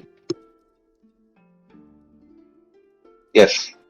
2d6 plus your strength modifier. Yep, so that's correct. And it's slashing, right? They are slashing. Yep, so everything's correct? Yep, should be correct. Okay. How much gold did I get from the earnings? I didn't get a chance to write it down. Okay, how much gold from the earnings after everything converted? It's like you notice that of old, he'll give you a small pouch. You can feel the heaviness. And now that you don't really have much time to actually count the number of gold that you actually have, like from there. And then, right. I say, probably a couple more things should let you know that before I go. You know that hobgoblin captain we talked to on the way here into town? Aye. It's like, there were some, like, issues and all that, but I sort of asked him back into town to speak to him. Hopefully I'm back by then. But if I'm not, and he does arrive, I suppose up to you if you want to let him wait a few days until I get back, or just give him the choice to basically come back to the Brotherhood and everything's forgiven, or he can leave and follow his dream that he wanted to. Yeah, he had give him a choice between if he wants to join us, join the Brotherhood. If he doesn't, he can head back. Yeah, and if he doesn't, he's more than happy. If he's more than happy to travel to Val, we're more than happy to take him in. So, just give him those two choices. Otherwise, if he wants to wait, I'm happy to talk to him when I get back. Yeah. If he arrives before I do. Yeah. Yeah. And it's Is a great sword of 5-foot range? Like, what's the range on it? Deirdre works for you, as I said. I think it's time for you to actually make preparations for your journey far away, together with you and your friends. Yeah, so I put my hands together. It's like, yes, we got a lot of stuff to do. I need to find out what happened to the mayor's wife and daughter, which for some reason he has no interest in anymore. But promise is a promise, and we gotta get moving. And so, if everything is sort of settled here, we will finish up with the preparations and leave.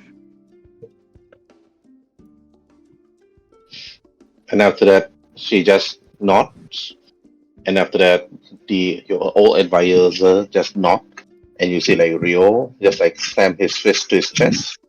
And after that, I wave goodbye, and you see the men behind Deirdre, and after that slams her chest, and after that nods, and then after that then speaks out. For the silver-haired maiden will guide our wisdom. Then speaks out. I bow and give him a nod to Dectra and a wink, and I head off to the docks. I'll meet you guys at the docks. I have to collect my son. Yep. Yeah, I give a nod of respect to everyone, and give my adieu and leave.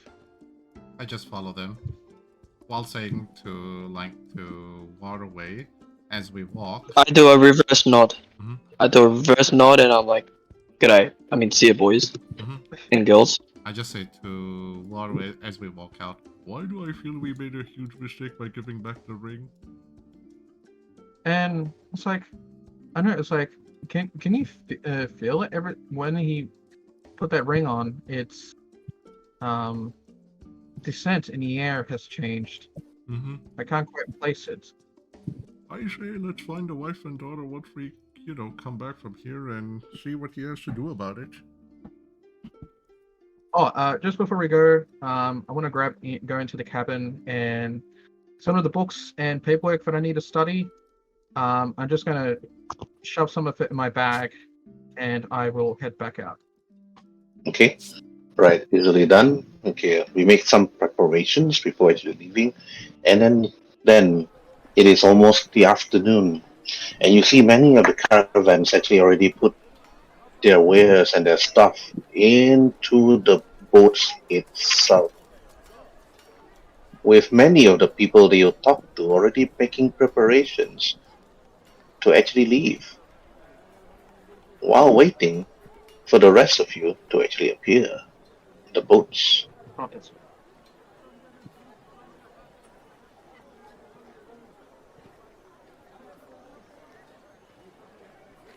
It's taken us half a day, but we're finally here. I just quickly stop to talk to the mayor. You have a good choice. And walk off. I was like, you have a good choice of what you said to Waruay. I know I wasn't there, but bit of work. I can probably iron some things out with him, and we'll see what happens. But a good choice. I'm impressed. And after that, all that goes time, on. it's my idea. Nanata then said, "Thank you for your efforts, but the silver-haired maiden will seek wisdom." Yes. I say to Xenophon, it's like, well, you really do not miss a beat, do you? It's like, is that part of the ring? Mm-hmm. Or are you just snap my fingers, it's like, are you just on information like that quickly? So you have to teach me that. I have no idea what you just said, but be safe on your journey. Sure. Yeah. Roll for insight. I'm gonna die, aren't I? You notice a lot of things that change about this Zanata Valor. This doesn't seem sad. He doesn't seem to be weeping. He doesn't even try to persuade you to help him look for his wife and daughter. He's just so eager to actually see you go. Hmm. With that 14, like, do I notice that he's eager? He wants me to leave quickly. No, he's eager to let you leave, but not really leave quickly because you are on a time zone right now, meaning that the ship is going to be leaving regardless. Hmm. I guess everything's already been decision has already made. So it's like, okay, well, good luck while I'm gone. I shouldn't be gone too long. Then I guess when we get back, working together, we're gonna make a lot of changes here. You don't have to worry, Mark. With Deirdre that you have put into as the guild leader, all is well. One, we never told him about this, so this is a red flag. We never told him who we put, so I'm already concerned about this. Oh, giving back the ring is a bit From there, was a and big we walked mistake. straight out to Well, here. Zanata recommended Deirdre. Oh, Waruay, Zanata recommended Deirdre. Waruay agreed to Zanata's idea, and then he asked Deirdre. Deirdre agreed to it, and that's it. Oh, okay. The concerning part that I That's thought it. of is that they called Deirdre the silver-haired Maiden. like maiden, and he said Yeah. the exact same thing. And there's no way that would have been able to travel to him before even we could get to him. So something. Well, my character isn't aware of it. Metagaming now. Something is definitely going on in the background that we are not aware of.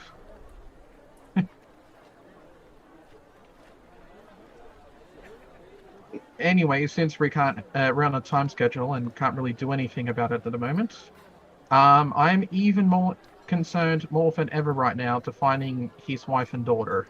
That is my top priority list right now.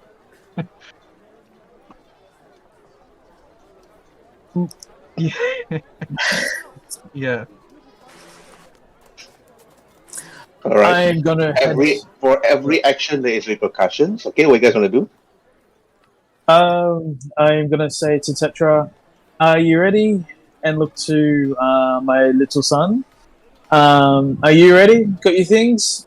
Off we go. Wow! Finally, a ship! A ship is huge. It's big. Petra is like This- so happy to see the ship. It's like wow. And then after that, she just like entered. Just Seem before bigger. it gets too far ahead and all that, I sort of like tug on her dress and sort of whisper to her a bit. It's like, your sister can be trusted, right? Yes, she Petra can. Petra turns to you. It's like when she entered the ship. Deirdre? Yeah, I've known her for a long time. It's like ever since we adventured together, and then I live here. And I mean, ever since I decided to move to Pahal, and then after that, then from my father. I mean, let's not discuss that. But I trust you, and I've known her for quite a while, and she has friends. It's like, and I believe that she could manage things. Why? She asked you. Oh, and it's like, you know what? It's probably nothing. It's just, you know what? It's been a long day. I haven't slept in like a couple of days. It's probably just that and excitement and all that. Don't worry about it. I'm sure everything will be fine and no one will be out to kill us. And I enter the ship. And you see Captain Odelia on the ship. Faster, enter the ship. We have a tight schedule. And you see Lord Zanata on top of the deck. Well, like looking at Rhin'zey. Are you going to be standing there, or are you going to be joining them? And then after that, Zanata then pointed out to the rest of you, Waruay, is your friend going to be staying here? Ah, finally, he decided to dock the ship. Oh, are all the merchants and old Zack and all that on the ship? Yeah. Oh, you realize one thing. Old Zack is not on the ship because nobody dragged him. He's a senile old elf anyway. I was about to say that. It's like, he's still at Yeah, obelisk. Oh no, I'm gonna run. Oh. Yeah. Just wait, just So do wait. you guys, okay, I'm do gonna you run. guys decide to leave old Zach and Obelisk? He's like still screaming there. Yeah, listen, people. This apocalypse is coming. The devil is coming. The great evil lives with us. The great evil I'm known gonna. as by Tyan. Oh, Tyan, you'll see through us all. We're doomed. I'm gonna yell. Just wait a minute, Captain. Forgot to see an old person. And run. I mean, like full pelt. Just like, come on, we gotta go. And after that, it's like you went over the obelisk, you just drag him with you to the Yeah. ship.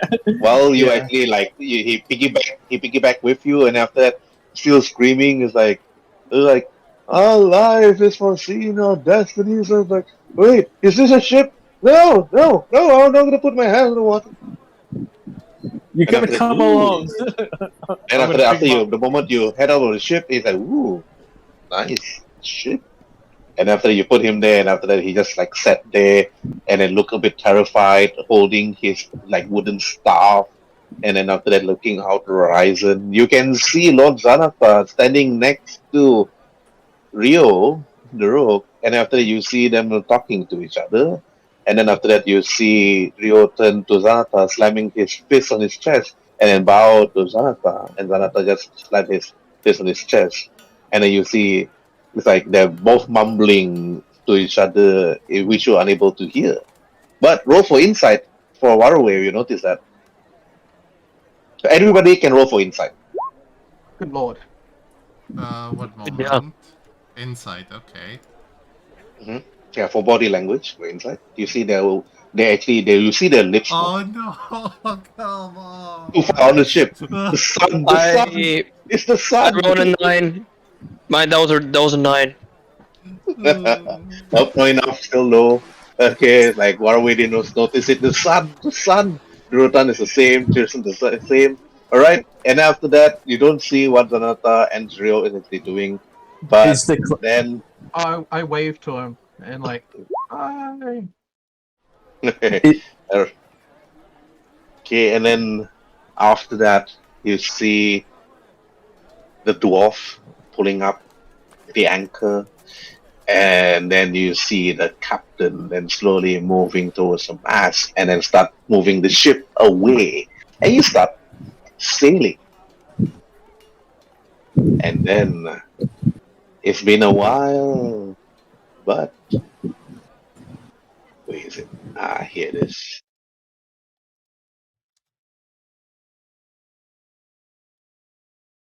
Whoa. Huge lag spike. Oh yes. Oh, the map's loading up, that's why. Sound of the sea.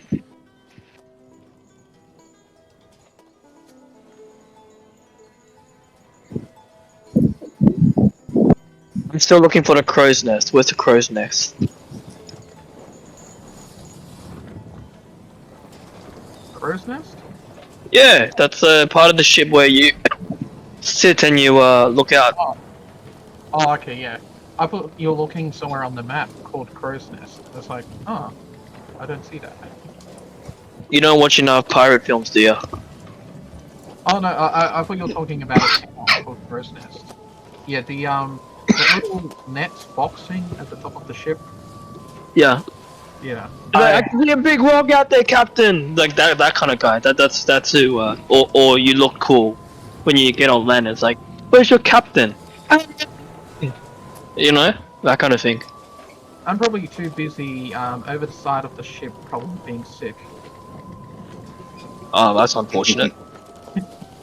I'm Yes. in the cabins with my son and Tektra, just having a chat, touch base. How's things at home?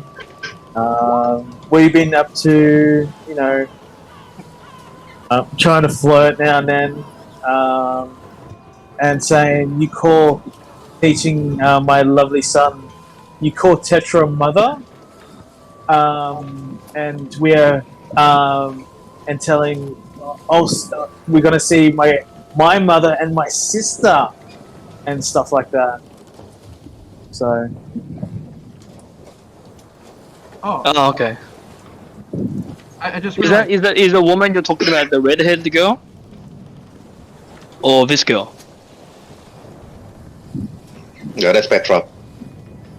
Because I like this girl. This is Harunisa, Soikan the dwarf merchant, Dwarven sailors,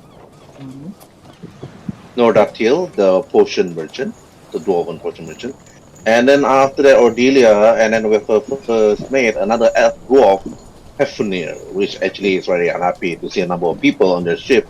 But since that Ordelia actually owe it a lot to you all, so this ship travel is free. And not to mention that she's actually very happy to actually able to set sail again and do normal and do trading with the rest of the people of this nation.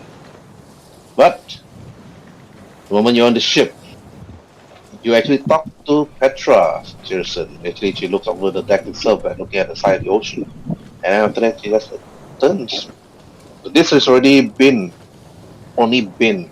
just a few hours, not even a day yet. But the sun is slowly setting. And going from left to right, Durotan, what do you do? Basically, like,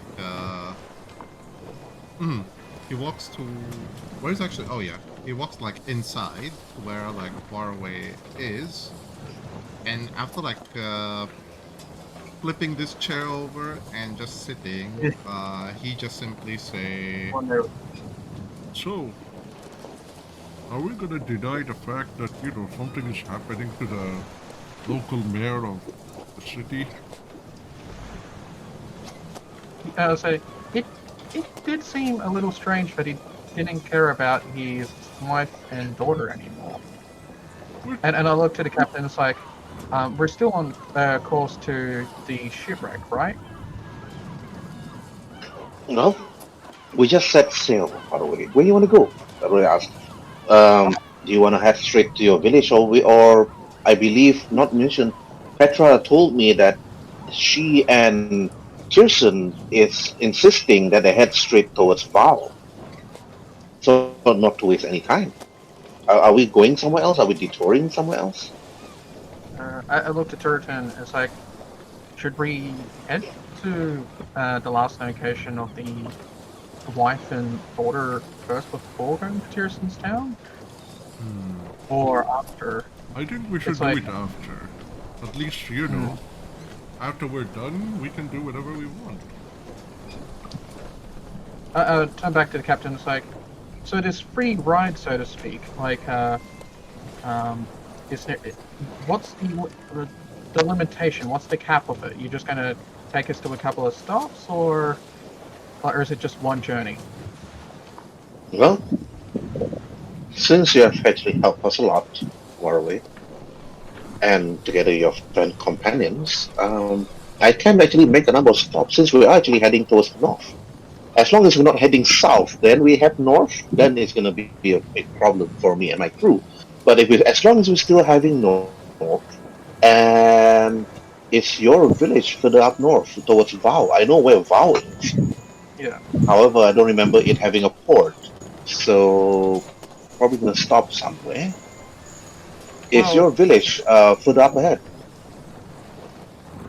I looked at Durotan. It's like, well, yeah, Tyrson's says he has a dock, but we will get there when we get there.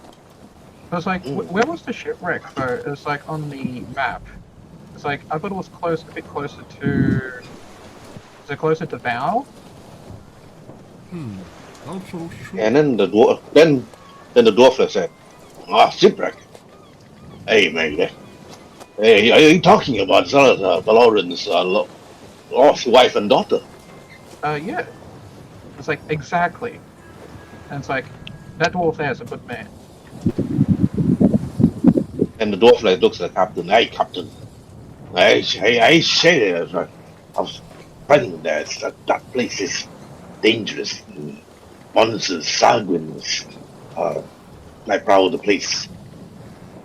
And then after that, you see Cordelia that looks to you, Waruay, and then to you, Durotan. If you're gonna be heading towards the shipwreck, I need to have this assurance that you're able to actually protect the ship against any attack. Not to mention, Sahagwins actually prowl the seas, and if we're not careful, even in our sleep, they can climb up and attack us. Sahagwans? Sahagwins. Oh no, Sahagwins. No. No, not You're not there. Sahagwins. You're not there, Rhin'zey, so you might as well like drag your character inside, but Oh, okay, so you never can mind. join the conversation. Okay, but so far only Waruay and Durotan actually knows about this. But then they have to roleplay this with you guys since you guys are outside the cabin. Oh, okay. Okay, Waruay and Durotan? What are they? I looked at Durotan and it's like, do you know what they are? Durotan knows what Sahagwin is. Mhm. It's no folklore. Even Rhin'zey knows what Sahagwin is. He actually have this advantage to attack them if he face them. Mm-hmm. We already faced. We already heard about them. Yeah, but Waruay is asking you about the Sahagwin. You may need to go into slightly more detail about it. So you may need to roll for nature, and if you pass your nature, you may need to type Sahagwin on your Google and probably read the description from. Yeah, true. Let me actually roll for nature first. And where's nature? You have advantage, yeah? Yep. Here's one, and here's two. Okay, better. The 22. the 16 is a pass already. 22 is you know about them in detail. So you better explain to Waruay in detail. Please open up your Google and Google Sahagwin. Okay, Sahugin. Wait, spell it again. Sahugin. A-I-N. Okay, Sahagwin. Okay. Here we are. I'll just read from their like bio as he's like. Well, what do you want to know about them? Well, for one thing, they're blood-frenzied idiots who pretty much prey on anything that floats within their water region. Plus, they sometimes can, walk on land. They can breathe air and water. Well, I've been told that they can breathe air very limited, since at some point they're gonna have to, dive back into the ocean to, take a breath again. And sometimes they come in all shapes and sizes. From the big one to the smaller one. From ones with 4 hands to the ones where there's, 2 hands. From some of them can, have 2 legs and 2 hands and they can walk on land. Into some of them that are more primitive. That they have, half body of a Sahagwin, half body of a fish. And also, they kinda attack you in big numbers. If it's a party of 6 of us, there'll be like, 10 Sahagwins? They always like to go overboard. Nasty buggers.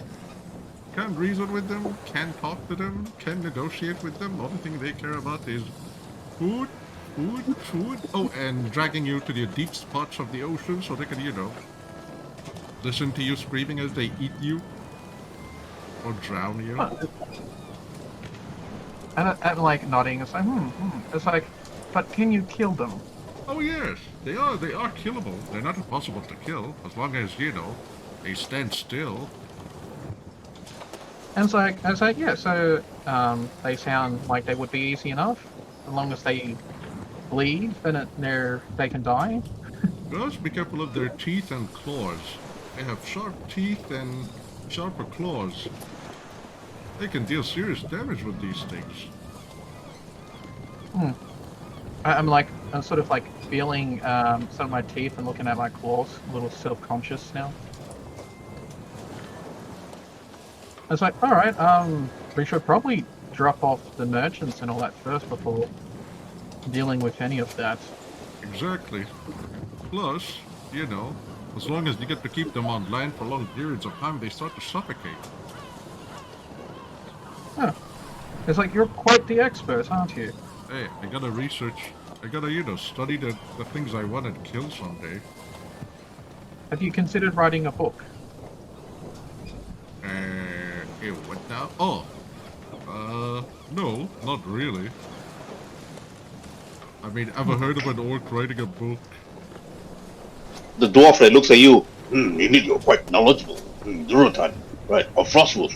Perhaps I envision a book written by you, written by Durotan Frostwolf Misadventures. Book 1, Monster Manual. Hey, sounds like a really good book. I might See? consider it. Your turn. Manual.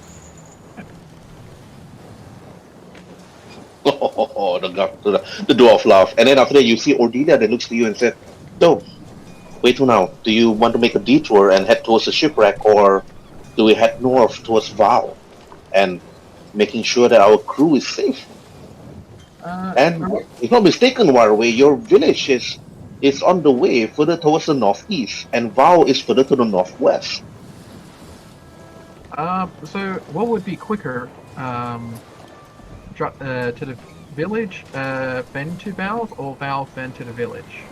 Well, I don't think the crew feels like heading towards your village since it's not the destination. Maybe you need to discuss this with Tyrson and Petra, since Petra is the leader of this expedition.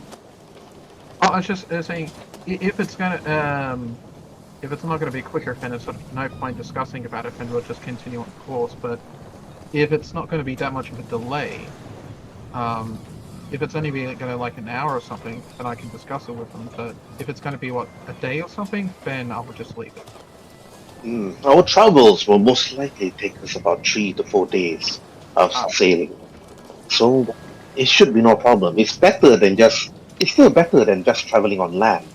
However, with the wind now facing to the north, thanks to our helmsman, I believe they will probably take us 3 days of reaching Val, and perhaps even a day reaching yours. Alright, well, let's not anger the merchants then. We'll finish up with them, and then we can, case the wife and child and see when we bring them back as a happy surprise. Maybe that will cheer him up. Yeah, sort of snap him out of the mood that he's in. He seems to have gone straight from being a depressed drunk to overzealous dictator when sober. We need to find a middle ground for him.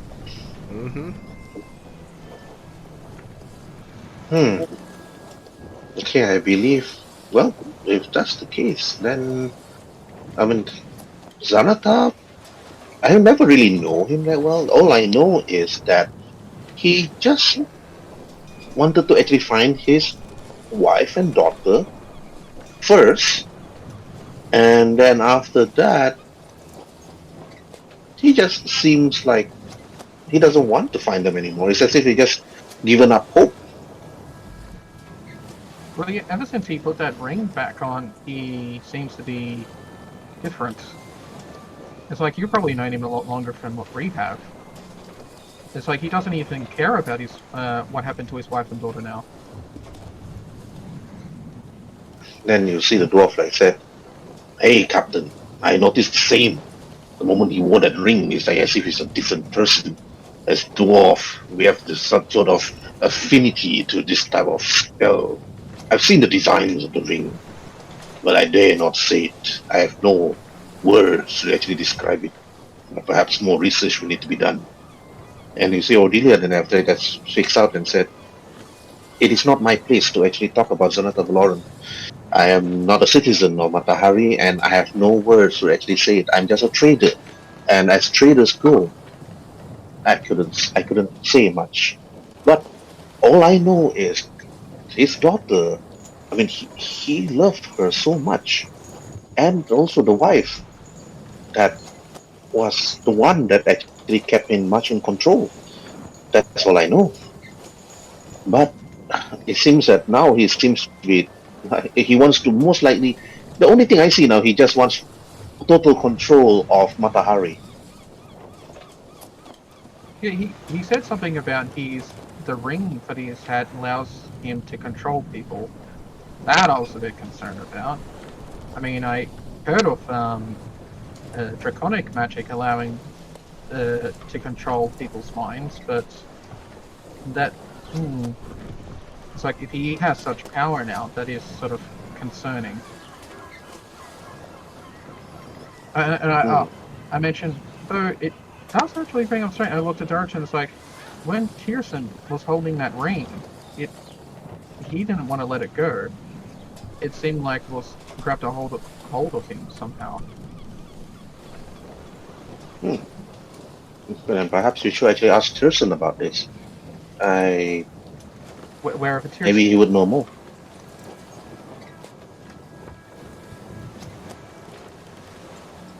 Then after that, it's like, yeah, well, you need to look for Tyrson. Tyrson's just outside talking to Petra. Meanwhile, Tyrson, while you and Petra are just outside, what do you want to do? Just be charming, be like Don't you want to do? flirty. Don't you want to do a whole Titanic thing? Oh, the Titanic thing. Yeah. I want to do the whole Titanic thing and stuff. The kids in the middle. I'm sorry, sorry, the kids in the front, and all the romantic stuff.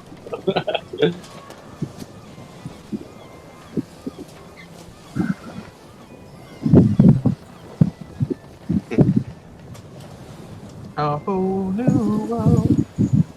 Oh, new world. Oh, wait, wrong movie. She just takes a picture of me when I'm naked in a car. You see the wind blowing Petra's hair. It's like it actually flows following the wind itself backwards. And actually, when you're about to actually walk towards her, her hair actually hits your face, Tyrson. And then she turns to you and then she said, "It's beautiful, Tyrson. The wind on your face is beautiful. The smell, you can see it. You can see the horizon. It's beautiful." Yes, very beautiful.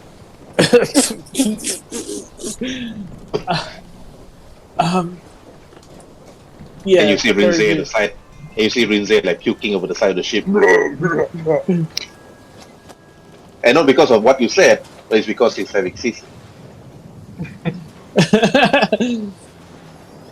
Yes, very beautiful. The horizon is. What do you think of go on ventures and stuff like that, for trading permanently? What do you think? Having a ship all to ourselves. We don't have a ship for ourselves, Tyrson. It's expensive. What would your mother think if we were to actually build ports or suddenly start making shipwrights and everything and creating a place just to raise ships? It would completely make us lose money. But I hope with the traders that we bring back, it would actually increase our economy. I agree. Life for the adventure for me, I have left that. Ever since I seen my friends a long time ago perish right in front of my eyes, and then I seen the battle that I've joined with. I've seen a great warrior, a soldier with skills with a spear perish before my eyes. I've seen a cleric try to open up an egg, and then the egg burst right in front of his face, and then this creature just ate his face alive and dissolved it completely. And this other lady, I think she calls herself an artificer. I thought she was great, and she decided to run away and leave all of them. That was the final straw. That artificer and the other warlock or the other wizard or sorcerer, not mistaken, we decided to live our adventuring life after that. Well, I'm not going to go back to that anymore. And I see you as an adventurer with the rest of your friends. Every day I worry about you, Tyrson. What you might do, what you might bring back, and see what you have brought back, Tyrson. You have brought back an elven boy which calls you father. What else do you have out there? I'm not too sure. Well, I know the venturing life is a hard life to raise a child, but I think it's good to know to hone your skills when you have to protect your loved one. And this is why I do train and pray a lot to reflect all the troubles I have done, and knowing I'm honing my skills to protect the person who I really love.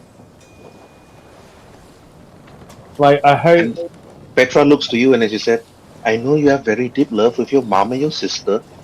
And yeah, I understand that. That's the reason why you're so eager to return back to Vow. Yes. And then you hear the crows, aha, aha, aha, flying past you. I'm not saying go and adventure. I think I am not sure you be able to. I'm not sure you'd be able to can handle a situation when it comes arise. I'm saying you not to adventure, but hone your skills and be efficient at what you can do instead of worrying about people. I understand. I worry about a lot of people and there's choices I make with it. But a bad choice is no choice at all. That's how I look at it and get strength by, being confident in yourself to get past these troubled times. Because there's always a light end of the rainbow, but sometimes it doesn't feel like that. I just hope when you get tested, you are ready. And I hope they'll be ready during that time. But as you were busy talking to Petra, you notice one of the dwarves on top of the mast actually pointing in the distance. There's a ship in the distance. It's heading towards us, really fast. Okay, Tyrson, roll for perception. And after that, Petra then looks to you. Tyrson, what does your dampier eye see? Everything. You try to readjust with the light. You see a ship heading towards you in the distance. You see that you're not too sure whether it's actually a merchant ship, but you see Haronisa actually woke up and said, and then asked, Petra, is that another merchant ship heading towards us? But then just you actually look up and then you see some sort of flag being raised, and you notice that it's actually some sort of symbol, like a logo. And then you see Rhin'zey that look in the distance while actually peeking at the side while being assisted by Soikan, tapping his back and then comforting him. Then you turn and see that it's actually a banner from one of the goblin tribe of the orcs that live in the islands further down to the southeast. And then you see the dwarf at the top, of the top mast, and it screams out, Tell the captain! Tell the captain! And you see one of the dwarf actually rush towards the room and they barge in. Captain, there's a ship sailing quite fast towards us using the wind. And it seems to be chasing after. It's a small ship, Captain. Well, this is my signal to get ready. And he just And you see the dwarf said, there's not supposed to be any ship around this area of this ocean. Unless it's another merchant ship. Try hailing them. And then you see the dwarf said, wait, there's put some sort of flag never seen before. And then you see Odelia and getting her set. Prepare the cannons just in case. Yes, mom. Start walking. And then after that, alright, okay, Waruay and Durotan, what do you want to do? For Durotan, he just as he stand up, he just walk out with his sword and while opening the door, and he's like, Well, Captain, looks like we're gonna have a nice sea battle. Hopefully a worthy one by the god of war. And then after that, you see Cordelia walk up. Petra, get the merchants to safety. Alright, rich folks, under the belly of the ship you go. And then you see Petra telling the merchants, and said, all of you to the lower deck. You'll be safe there. And then you see the merchants all like crushing in.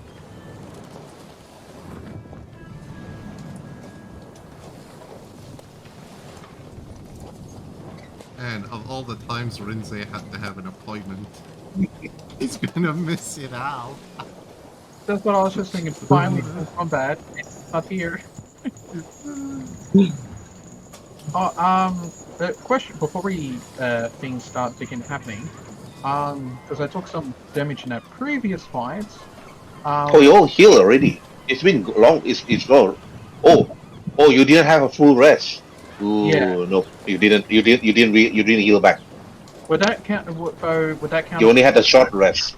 Okay, so I can use my. You only had a short rest. Yeah, you can use only one of your hit dice, but you're not fatigued. That was horrible. At least it's better than nothing. Okay, there you got combat coming, and then after that, All right, I will. Actually, I want to look to see what the flag is. roll for history. I rolled for history and what sort of flag it is. I got a 19. Mm-hmm. Oh. No, I got 11. But I mean, yeah, your 19 would be better.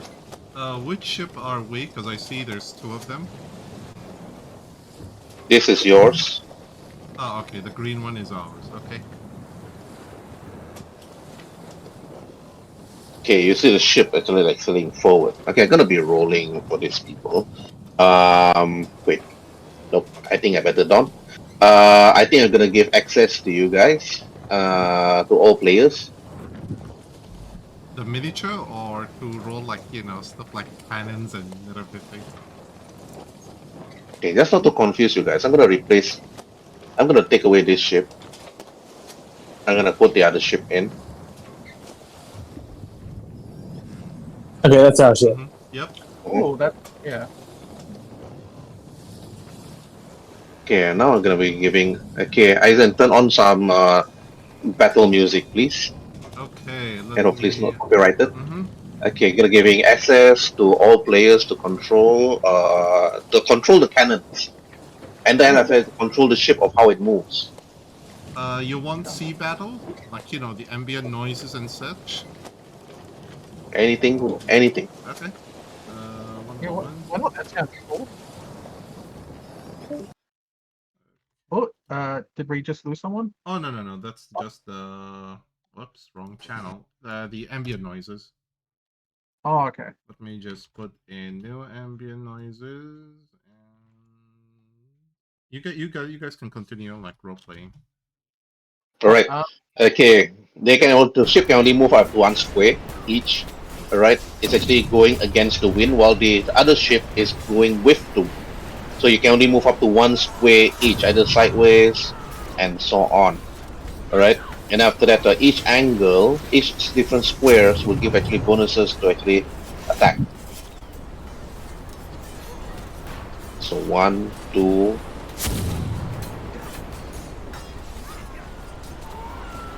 So you can move in this direction, and then others will move. Alright, okay, so there's no initiative. Initiative will be going from ship to ship. So basically, after you move 1, this is controlled by Cordelia, and after the ship actually move forward twice, following the wind. And the cannons can only move up to about 20, 3 squares. So it'll be based on how well is your rules. Okay, who wants to move the ship? To which direction? 1 square only. I'll move the ship. You guys just ping to me where. Roll to hit. Where do you wanna? Yeah. Where do you wanna? You know, move like to which direction? Wait, I roll to hit or them? If you move, they roll to hit. Oh, okay, good. Then yeah, you guys roll to hit. You guys just tell me Which square do you want me to go? May I ask, what's the attack rebuild? The cannon, right? I'm assuming, but is it going off an ability score or is it just a flat roll? Just a flat roll, +1. Okay. We have a ship. We have a ship character sheet if you want to refer to it. Redo it. Yep. Don't damage the ship don't damage this ship too much. You have lower HP. If you want to have a ship of your own, try to board this ship immediately. Yep. Because if you damage it too much, it's gonna sink. Okay, so Aizen, the other. So Tyrson now is on top of the shop, on top of the deck. Tyrson is like thinking, it's a ship, trying to capture it and not to destroy it completely. Maybe he's saying that. But it's up to you. Okay, right, Durotan and to Tyrson to Waruay. What you guys wanna do? So for Durotan, you just seen him like climb up to the helm, and he's like, Well, let's give them the fight that they deserve. Let's try and circle them. Use the wind, damage their ship a little bit so we can board them.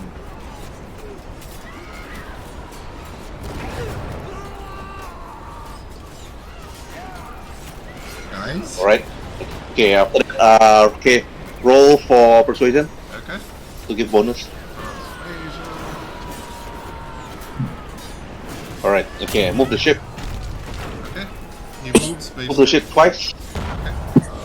Is it? All the dwarf is like using their rows like roar, roar, board them, bring the fight to them. Basically moves to here. Okay, alright, Tyrson, your turn. You can use the cannons, but it'll be at disadvantage.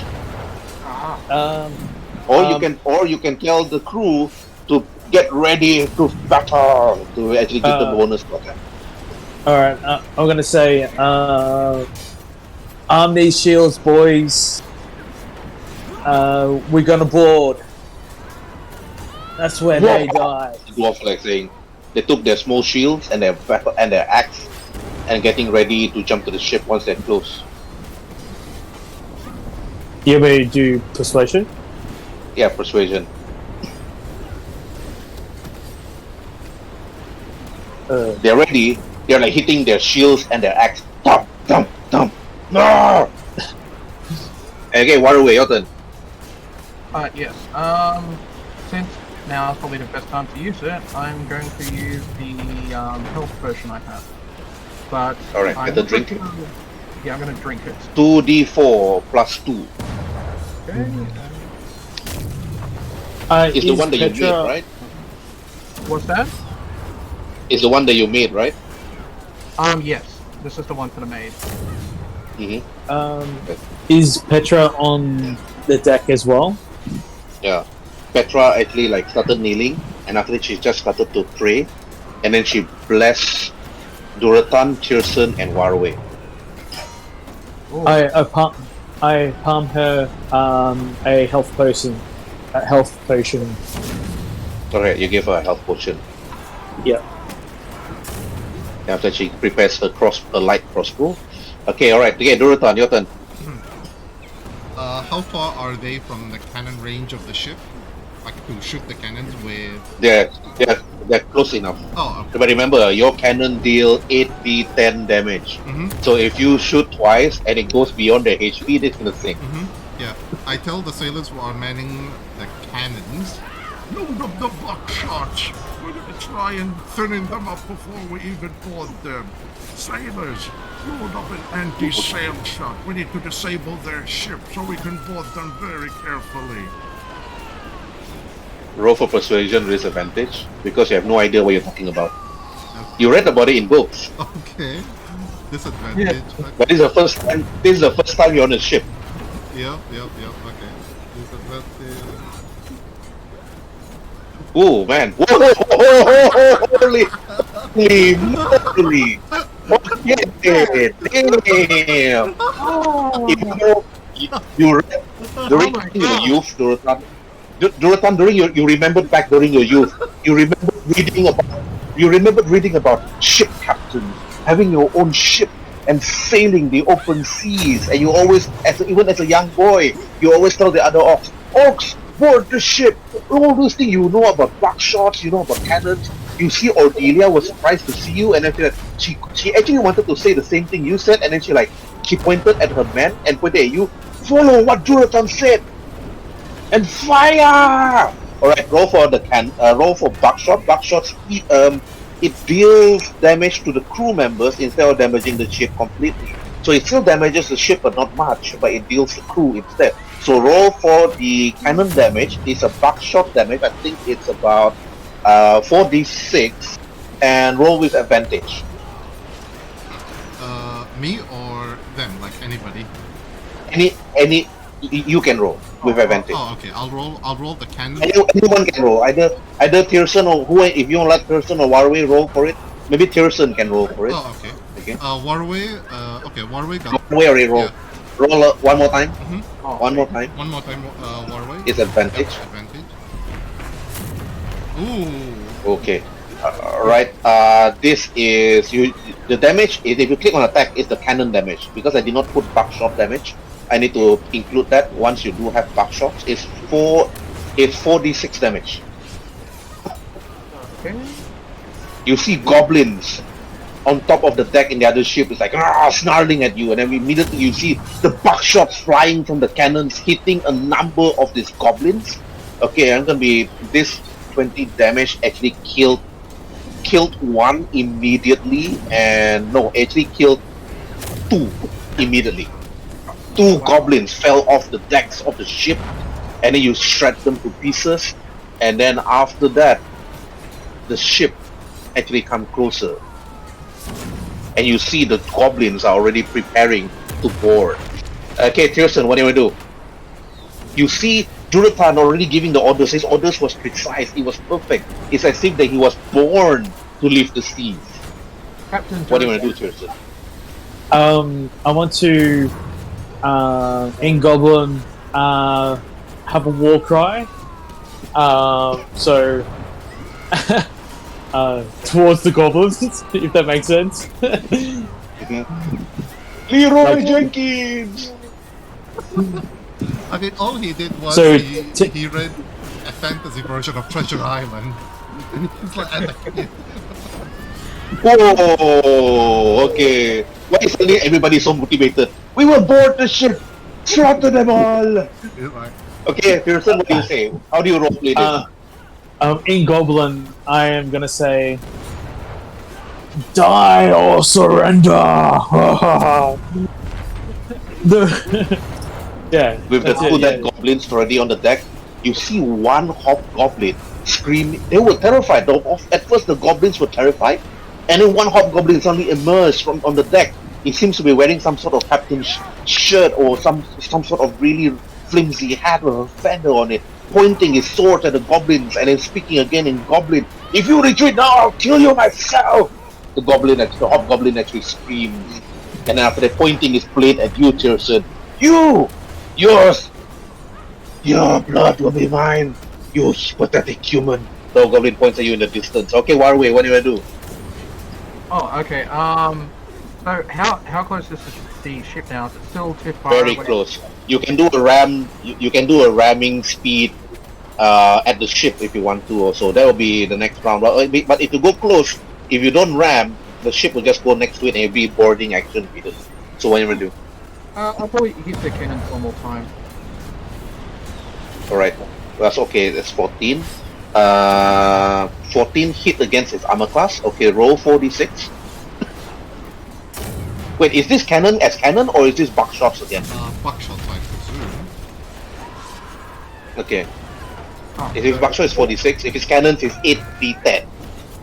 Okay. 18. You want to damage the ship or you want to damage the ship or you want to damage the crew? No, the crew, the pepper shots. There is only 46. Okay. Just give me a sec to retype. There we are. 17. Okay, calculating. Okay.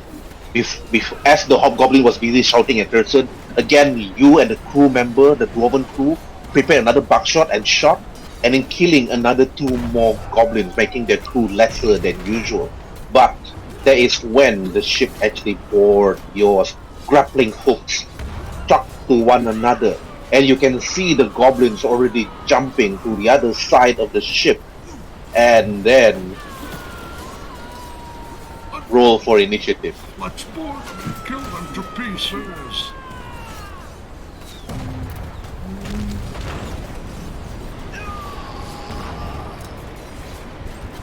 Okay, good. Since I'm the last one, I get to go to the bathroom. Okay.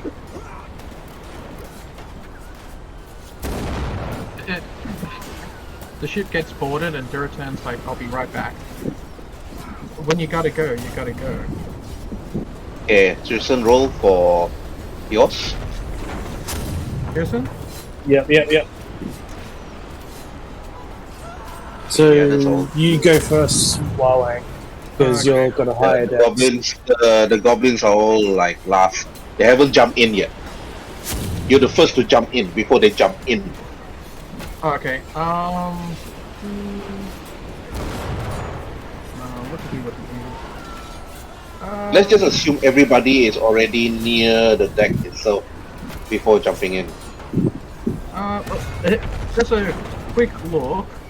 And then they probably they just have like melee weapons, right? Yes, melee weapons.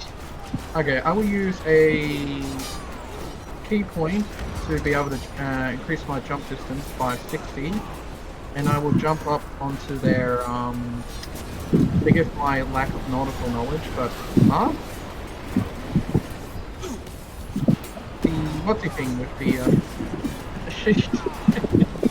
I jump Okay, up. you're not at the top of the mast. Okay, you're still below deck.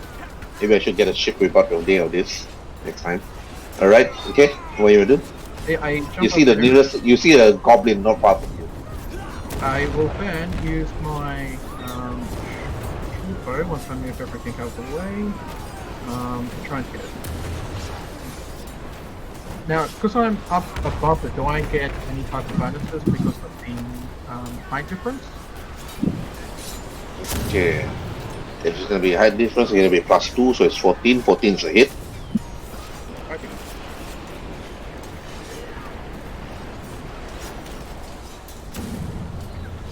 All right. It's an 8. Okay, 8 damage. You shoot this one, right? Yeah, I shoot that one. Yeah, the one closest that I can see. Okay, this one's dead. You shot the crossbow right straight in his chest before he actually screamed in surprise to see you jump, and then immediately shoot a crossbow at it, and plop, it just falls on the dead. And then after that, then Tyrson, it's your turn. I'm gonna jump across and charge the hobgoblin. All right. Okay, jump. Do You I need jump to roll? successfully. Yep, roll to hit. Which hobgoblin do you hit? This one. Okay, that's a hobgoblin captain. So you're Yeah. jumping in. The hobgoblin captain is like, took out his long skinny thigh, like, ah, your blood is mine, human. Or is it? And you already look a little pale. You're scared, aren't you? And again, your longsword couldn't even penetrate its simple chainmail. You're the best stalker in the group, people like said. But again, and then after that, the goblins then attack. They didn't even bother about you, Tyrson. They actually jump in to the ship. Apparently, they have other matters to actually have to do. Oh.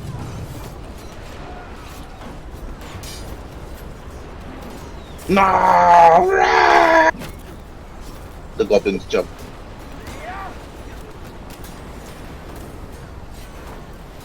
Luckily, you guys managed to kill a number of them before all this. Otherwise, you're gonna have so many in your hands. One goblin apparently just like attacks you. Okay, rolling to hit. Your armor class is what? 18. Okay, doesn't hit. Alright, okay, Durotan. Your last. Rhin'zey is just there protecting Petra. Come here, you little goblins! Like Rhin'zey screams at the other two goblins. I'm gonna be rolling for him. Wait. Okay. Wait. Yep. I'm giving access to you guys to control Rhin'zey. Okay, since it's my turn, I go in and attack this goblin. Wait. Let's wait. I'm giving access to you all for Rhin'zey. Okay, please roll for his initiative. I'll roll for his initiative. Give me a moment.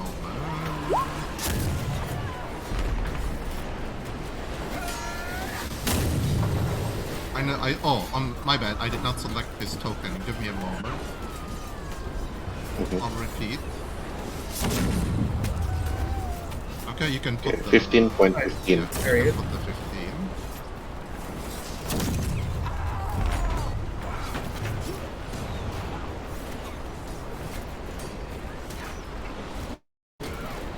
Okay, Rhin'zey then Durotan. Okay, Rhin'zey. What do we do? The two goblins actually jump on the deck. What do we do? For Rhin'zey, he will first try and use his roar to intimidate them. Let me just put the second wind actions there, because he has his roar to try and devastate his enemies. Oh yeah, here we are. Like for him, he will use this to intimidate these two. Okay, rolling for the goblins. The moment they jump and Rhin'zey, you scream with a daunting roar. Immediately you see the goblins were completely terrified by your roar and stood there in complete fear. Once you see them like they are with complete fear, he will attack them with his light crossbow, targeting this guy. Light crossbow, you're a melee guy. Better might as well use your new melee weapon. What? Oh, he has the Ice Bolt, Warhammer, and claws. He doesn't have anything new. Oh, he didn't put in his greatsword. That's right. Just use his warhammer then. Okay. So he will advance against this guy. Since they are both terrified, I will do it with advantage. And at one. Okay. 23. Okay. And it's 7 bludgeoning damage. Okay, you hit the goblin straight in the face. Wow! But not enough to fell it. Now, Durotan, now it's your turn. For Durotan, he will, as he advances toward the goblin who jumped on the ship, he will like roar to rage and attack him with his two-handed sword. One moment. Yep. Set up the He's like, as he like just attacks. Okay. Great sword. Nice. Why is he not registering any damage? Let me click on it. Oh, there's nothing. Oh, you didn't put it, I think. No, I did put damage like on the great sword. It's okay. Roll just roll for it manually then. Just type for it. Okay, let me just check. Okay, yeah. I re-rolled again, like a bit weird, but yeah, that's a boo-boo that will have to be checked. So that's 8 even damage. with your okay, you take out your sword, and after that you hit the goblin. After that you just like cleave it, and after that you notice that you cut it in half, and after it just fell and died. Then this goblin is dead because you guys damaged them with the buckshots. Now it's round 2. Alright, round 2. Waruay, your turn. Oh, okay, yeah. I will attack one of the two that's just underneath me on the ship. Okay, go ahead. 17. Yeah, there's a hit. Damage. 8 piercing. Okay. Pierce the goblin on the neck, and after he just falls and dies. Then after that, then Tyrson, your turn. You see the hobgoblin captain is in a defensive position. He didn't even bother to attack you during the last round, and you realize that he still has not attacked you yet. What you do? I'm gonna tell him, drop your arms and we'll spare your lives. Serve me. I'm your new master.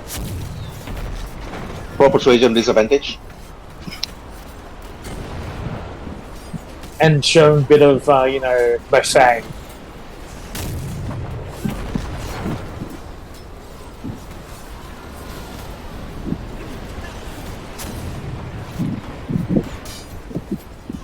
Ooh, 14. Not enough. It's like then you see the hobgoblin. It's like sees you, and after that you see his teeth like snarling at you, and he says, "I will never bow to you as long as our war lock live. We live for him." And after that he attacks. Rolling to hit. Yeah. Okay. Misses. Okay. Okay. And then after that, okay, Rhin'zey. Attacks the same guy again with his warhammer since they are still frightened. Ooh. Oh, okay. No need to roll for damage. Just declare what happens to this goblin. He basically like lift up his warhammer and like wham on the goblin's head, like making some flat to Rhin'zey's face and to the other goblin's face, to like scare him a little bit into either submission or to just jump into the ocean saying, I do not get paid enough for this shit. You did that, and goblin dies. And then after that, then the other goblin that is still terrified at Rhin'zey, like he's trying to move away. And then the other goblin jumps from the other side of the board, and then attacks Rhin'zey immediately. Okay, what's Rhin'zey's armor class? His armor class 19. 19, nope, it's actually just bang on his plate, and that's about it. And then there's other two that jumps and attacks you, or like immediately, Durotan. Okay, rolling to hit on the two goblins on you. What's your armor class, Durotan? That'll be 15. Okay, both hits. Rolling for damage. Okay, 2 and 1 HP. So it's already divided by 2. Only 3 HP damage. Oh, okay. 1, 2, 3. Okay, and then this goblin attacks Tyrson. Rolling to hit. Nope, nothing happens. Okay, Durotan, now it's your turn. Okay, for him, he will attack the one, which is this guy. He will attack him with his sword.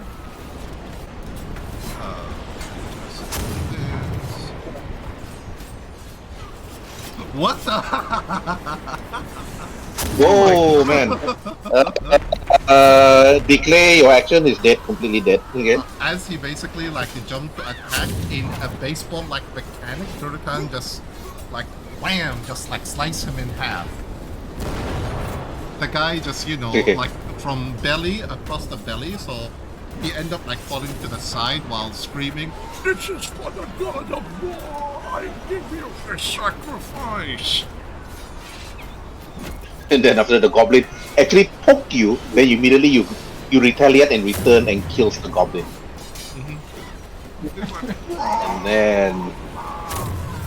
And now round 3, okay, Waruay, your turn. Most of the opponents are in melee combat, so you have disadvantage now, except for this one. This one is not. I see it look like Rhin'zey and Durotan seem to have it covered. Tyrson seems to be might be a bit of trouble, so I'm gonna jump onto this other mast bit and sort of run along down to here. Okay, roll for acrobatic. Yep. Okay, so I'm gonna fall into my face. You jump, but you trip and fell. Okay, falling down is quite high. Roll 2d6 damage, please.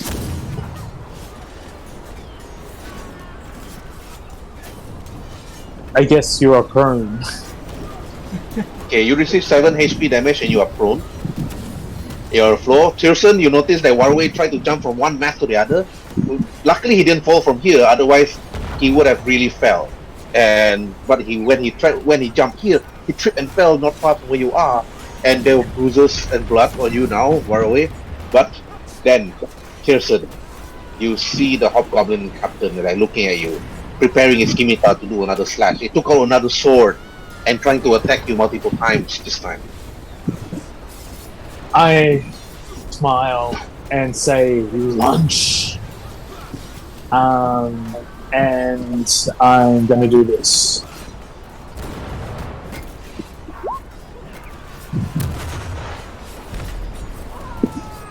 You bite, and you immediately bite into the neck of the hobgoblin, which only Waruay actually notices, and you deal 6 damage to the hobgoblin, which terrified the hobgoblin, and the hobgoblin actually screams. "Ugh!" But the hobgoblin actually tried to slash at you after you did the bite through double attacks, and then rolling against you. Okay, 1 hit, and you receive 4 HP damage. Yep. And then after that, it's Rhin'zey's turn.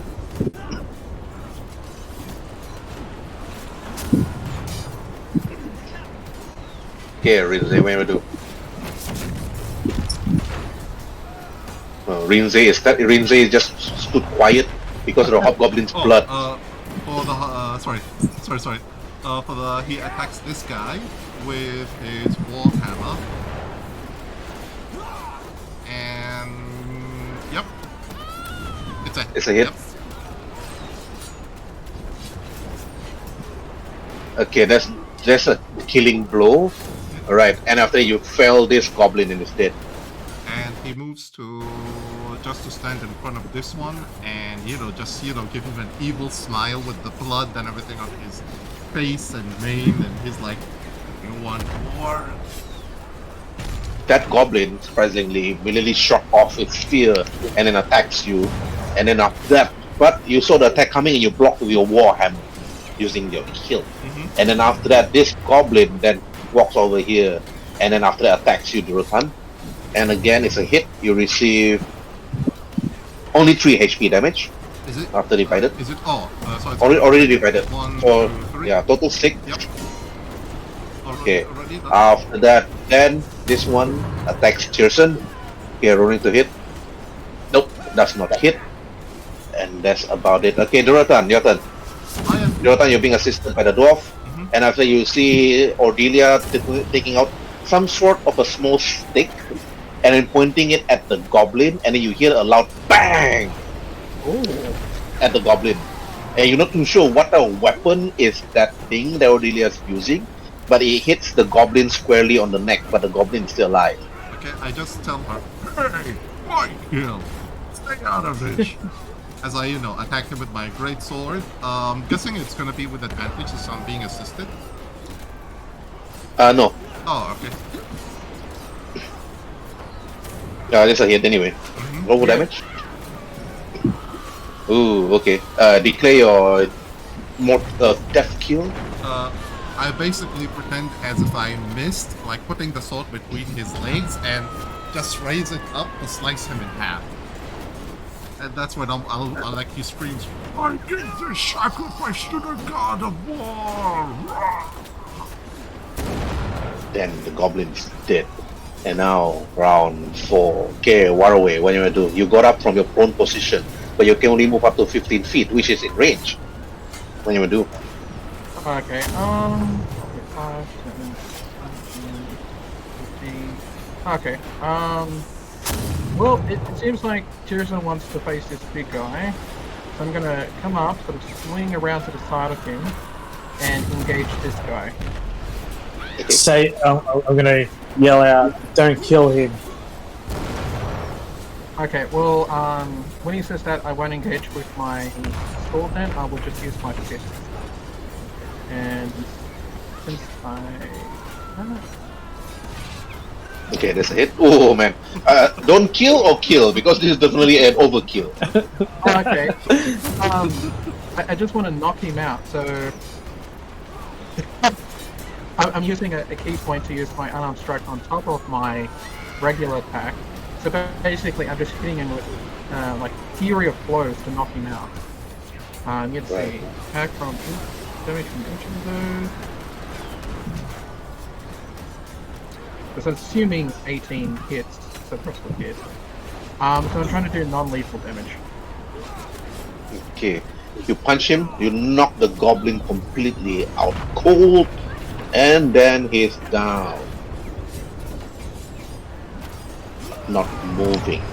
After that, Tyrson, you see the hobgoblin looks at most of this crew is already dead and down. The hobgoblin actually swings his sword at you twice, rolling to hit. Again, another hit, and you receive 7 HP damage. Okay, now it's your turn. I'm gonna say the fight is over. Lay down your arms, and I'll spare I'll spare your lives. If you don't, this is a senseless non-death. You choosing. And you see the hobgoblin and turns, looks at you. Roll for persuasion with disadvantage.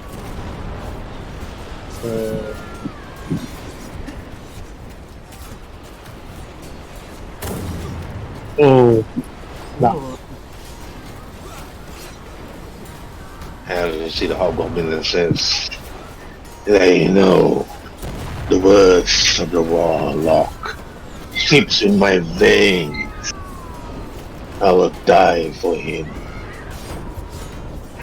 And then after that, you see that the hobgoblin refused to surrender. Here, Rhin'zey, what do you want to do? For Rhin'zey, he will attack the one in front of him. I'm guessing it's a miss. No, it's a hit. Oh, okay. 10 bludgeoning damage against idiot over there. Okay, alright. Still alive. Okay, that means Durotan is next. And then after that, nope, not Durotan. Oh, okay. The hobgoblin actually attacks you. Okay, rolling to hit. Okay, nope. Nothing. And then now is Durotan's turn. Durotan takes like one of the ropes and to swing across. Okay, roll for acrobatic. Advantage or disadvantage as I'm grabbing the rope? Just roll for acrobatic. No advantage, disadvantage. Okay. Just roll. Okay. Acrobatic. Okay, you swing across easily.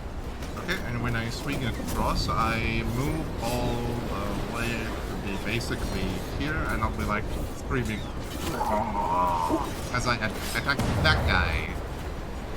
Right? Roll to hit. Nope, not happening. Oh, okay. They said the hobgoblin saw you coming, blocks your attack easily with its sword. And it's apparently this hobgoblin captain is quite skilled.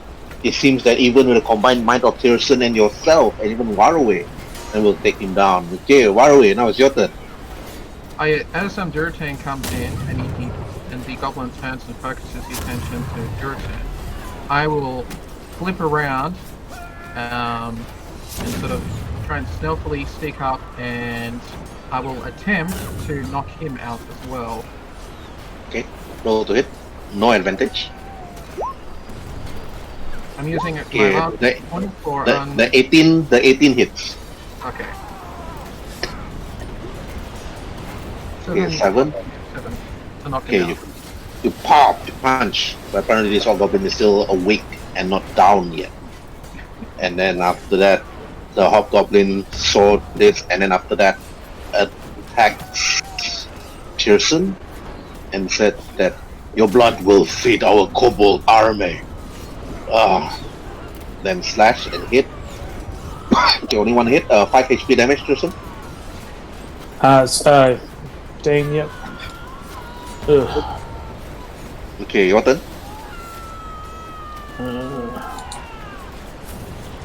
Sorry. I'm gonna. No point As persuading I- this guy. He would rather die. Yeah. than join you. I'm gonna attack him normally. Get some practice in.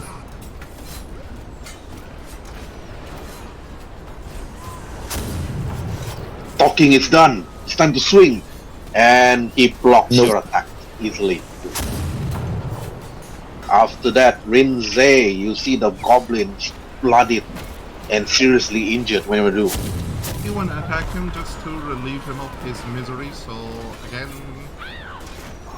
Nope. Okay. Yeah, All right. yeah. The goblin immediately takes this an attack opportunity and attacks and roll, but couldn't penetrate Rin'zey's armor. And then that. Okay, Durotan, your turn. Attack the captain while yelling to him, "You are gonna be a nice stain on my sword." Oh, advantage or disadvantage now that he is surrounded? Nope, there's no flanking for this Oh, one. okay. Just roll to it. The only person with flanking is the rogue. Oh. Okay, you managed to hit. Roll the damage. Okay, you killed the hobgoblin. I Yay. basically swing my sword like in a circular motion and then like wham, just sever his head. Okay, and after that, the moment you survey his head, the head flies off and he says, it's like, for the warlock, and then you see the roll, his head rolls on the deck, and after that stop moving, and you see his body slowly slump and kneel and fall dead. And that's it. And then after that, now is round 6. Okay. Alright. Waruay, what are you gonna do? Rhin'zey is busy fighting a goblin at the other end. You're not too sure why is he taking so long just to fight goblins. I think he's. My opinion is he's probably just like working it out his system because he really wanted that fight before, but I took it from him. So I'm definitely not here in a fight now with him. So Okay. I'm gonna leave Okay, him. Tyrson, you? I'm gonna yell out in Goblin, "You captain's dead. Lay down your arms." Okay, Hold on. roll for persuasion if you scream because I don't think Rhin'zey will hear you. Yeah, it's more like a scream. Than, yeah. Oh, sorry, I clicked it twice. Sorry. It's okay. 11. Right. DC is only 10 because you only need to kill the hobgoblin captain, then all the goblins will lay down their arms. But apparently you killed like 99% of all of them. Like, So this goblin drops his weapon, but Rhin'zey, you notice that the goblin dropped his defense. You have advantage. Since Rhin'zey is the type of character who doesn't want to dishonor himself since he's a former soldier, he just like picks the weapon away and he says to him, "You're lucky day, goblin. I don't soil my sword with the likes of you." Okay, I'm gonna let you pass because I thought Rhin'zey gonna be like, I'll kill him anyway. Okay. So are you gonna be out of character for Rhin'zey or in character for Rhin'zey? I think Rhin'zey will kill this goblin. You decide. As a DM, you decide. Roll 1d6. 1, 2, 3, goblin dies. 4, 5, 6, goblin lives. alright, seems fair. Seems fair. Okay. Yeah. Alright, roll 1d6. Roll 1d6. Okay, one moment. 1d6. Goblin lives. Oh. Hey, wait, was it 1, 2, 3 goblin lives or goblin dies? No, 1, 2, 3 goblin no, dies. 1, 2, 3. 1, 2, 3, goblin dies. 1, 2, 3. 4, 5, 6 goblin lives. Yeah. Okay, alright. He lives. Goblin lives. Alright, now then you can roleplay Rhin'zey accordingly that he let him do. Yeah. I don't soil my Okay. sword with the likes of you. Then, with the hobgoblin dead, the goblin actually threw down his weapon, and after that, spare my life! Spare me! I'm here not by my bidding, but by his bidding! Now you got 2 goblins alive. Then, Captain Cordelia then actually looks around. Well, it seems that we managed to secure ourselves a ship. A fine one at that. And I think we best out. Then he looks at his men. Oh, because the battle is over. Don't worry, I'm putting back the. Alright. And then after that, Captain Cordelia then turns to her dwarven crew and said, secure the ship tight so that we can bring it with them. Crew, part of you will be sailing that ship together. So we will bring it with us. And after that, Captain Cordelia then turns to the rest of you and said, thank you for your effort. If not, I believe that we would have a bloody battle in our hands. And your knowledge of seamanship is quite admirable, Durotan. You should consider having a ship of your own one day. Admirable. I actually, when I was a kid, a merchant dropped off an old human pink-skin book known as Treasure Island. I just, imitated what the brave Captain Orc Silver did against his enemies. Yes. Well, it seems that we have a new ship, but I don't see a need for it in the future. Perhaps it should be one of yours to be taken over. But I believe that we should quickly set sail before more of them comes. It seems that whoever this warlock is in control of this part of the ocean. Maybe we should interrogate the goblin once we actually arrive on shore. Agreed. Come, men. We shall rest and we shall sail before more comes. I look into like Tyrson and Waruay and say, Shouldn't we check the ship's cargo for, ale, valuables, or, the works? Things, idiots like him, they tend to, hoard the wealth. You can do that later because the captain already said that it's best to leave this part of the ocean. Yeah. Durotan, We gotta make haste. Durotan just and just goes to the helm and he just goes to the helm.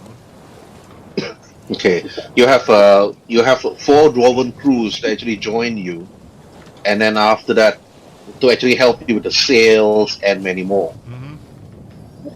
Just in case you need help. Are you going to stay on this ship or go on back to the other ship with your lovely fiance and your son? I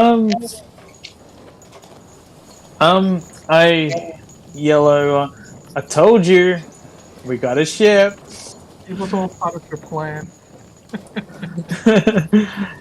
Yep. So Petra looks at it. Then after that she takes the rope and then swings over. And after that, I think I'm going to be staying here for a while to check out the place. Maybe you need some cleanup, and not to mention the bodies of the goblins on the deck. I agree. I don't want my son to see this as yet, so he can stay on the other ship. Yes, this ship and that ship, and the Wei Sheng will sail together side by side, just in case that we don't have any unexpected visitors. And if people were to see there are more ships on the ocean itself, they'll be too terrified to actually go against us. I agree. Yeah, 2 ships is a fleet. Yes, and hopefully we can grow bigger by then. Alright, it's time to surprise your sister, Tyrson.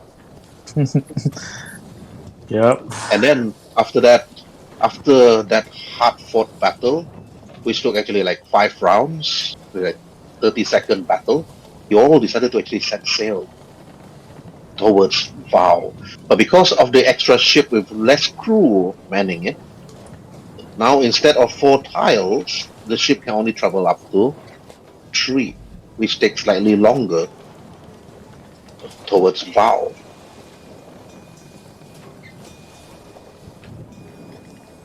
You tied the kobolds and then questioned them day by day, and after that you start to set sail.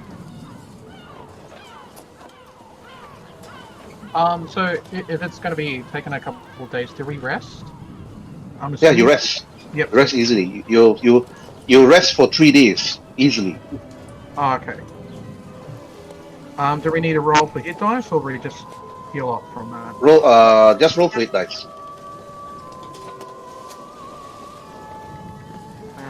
So 1 dice for each day. You're level 3, right? You roll 3 times per day. I'll heal you. I can heal you if you want.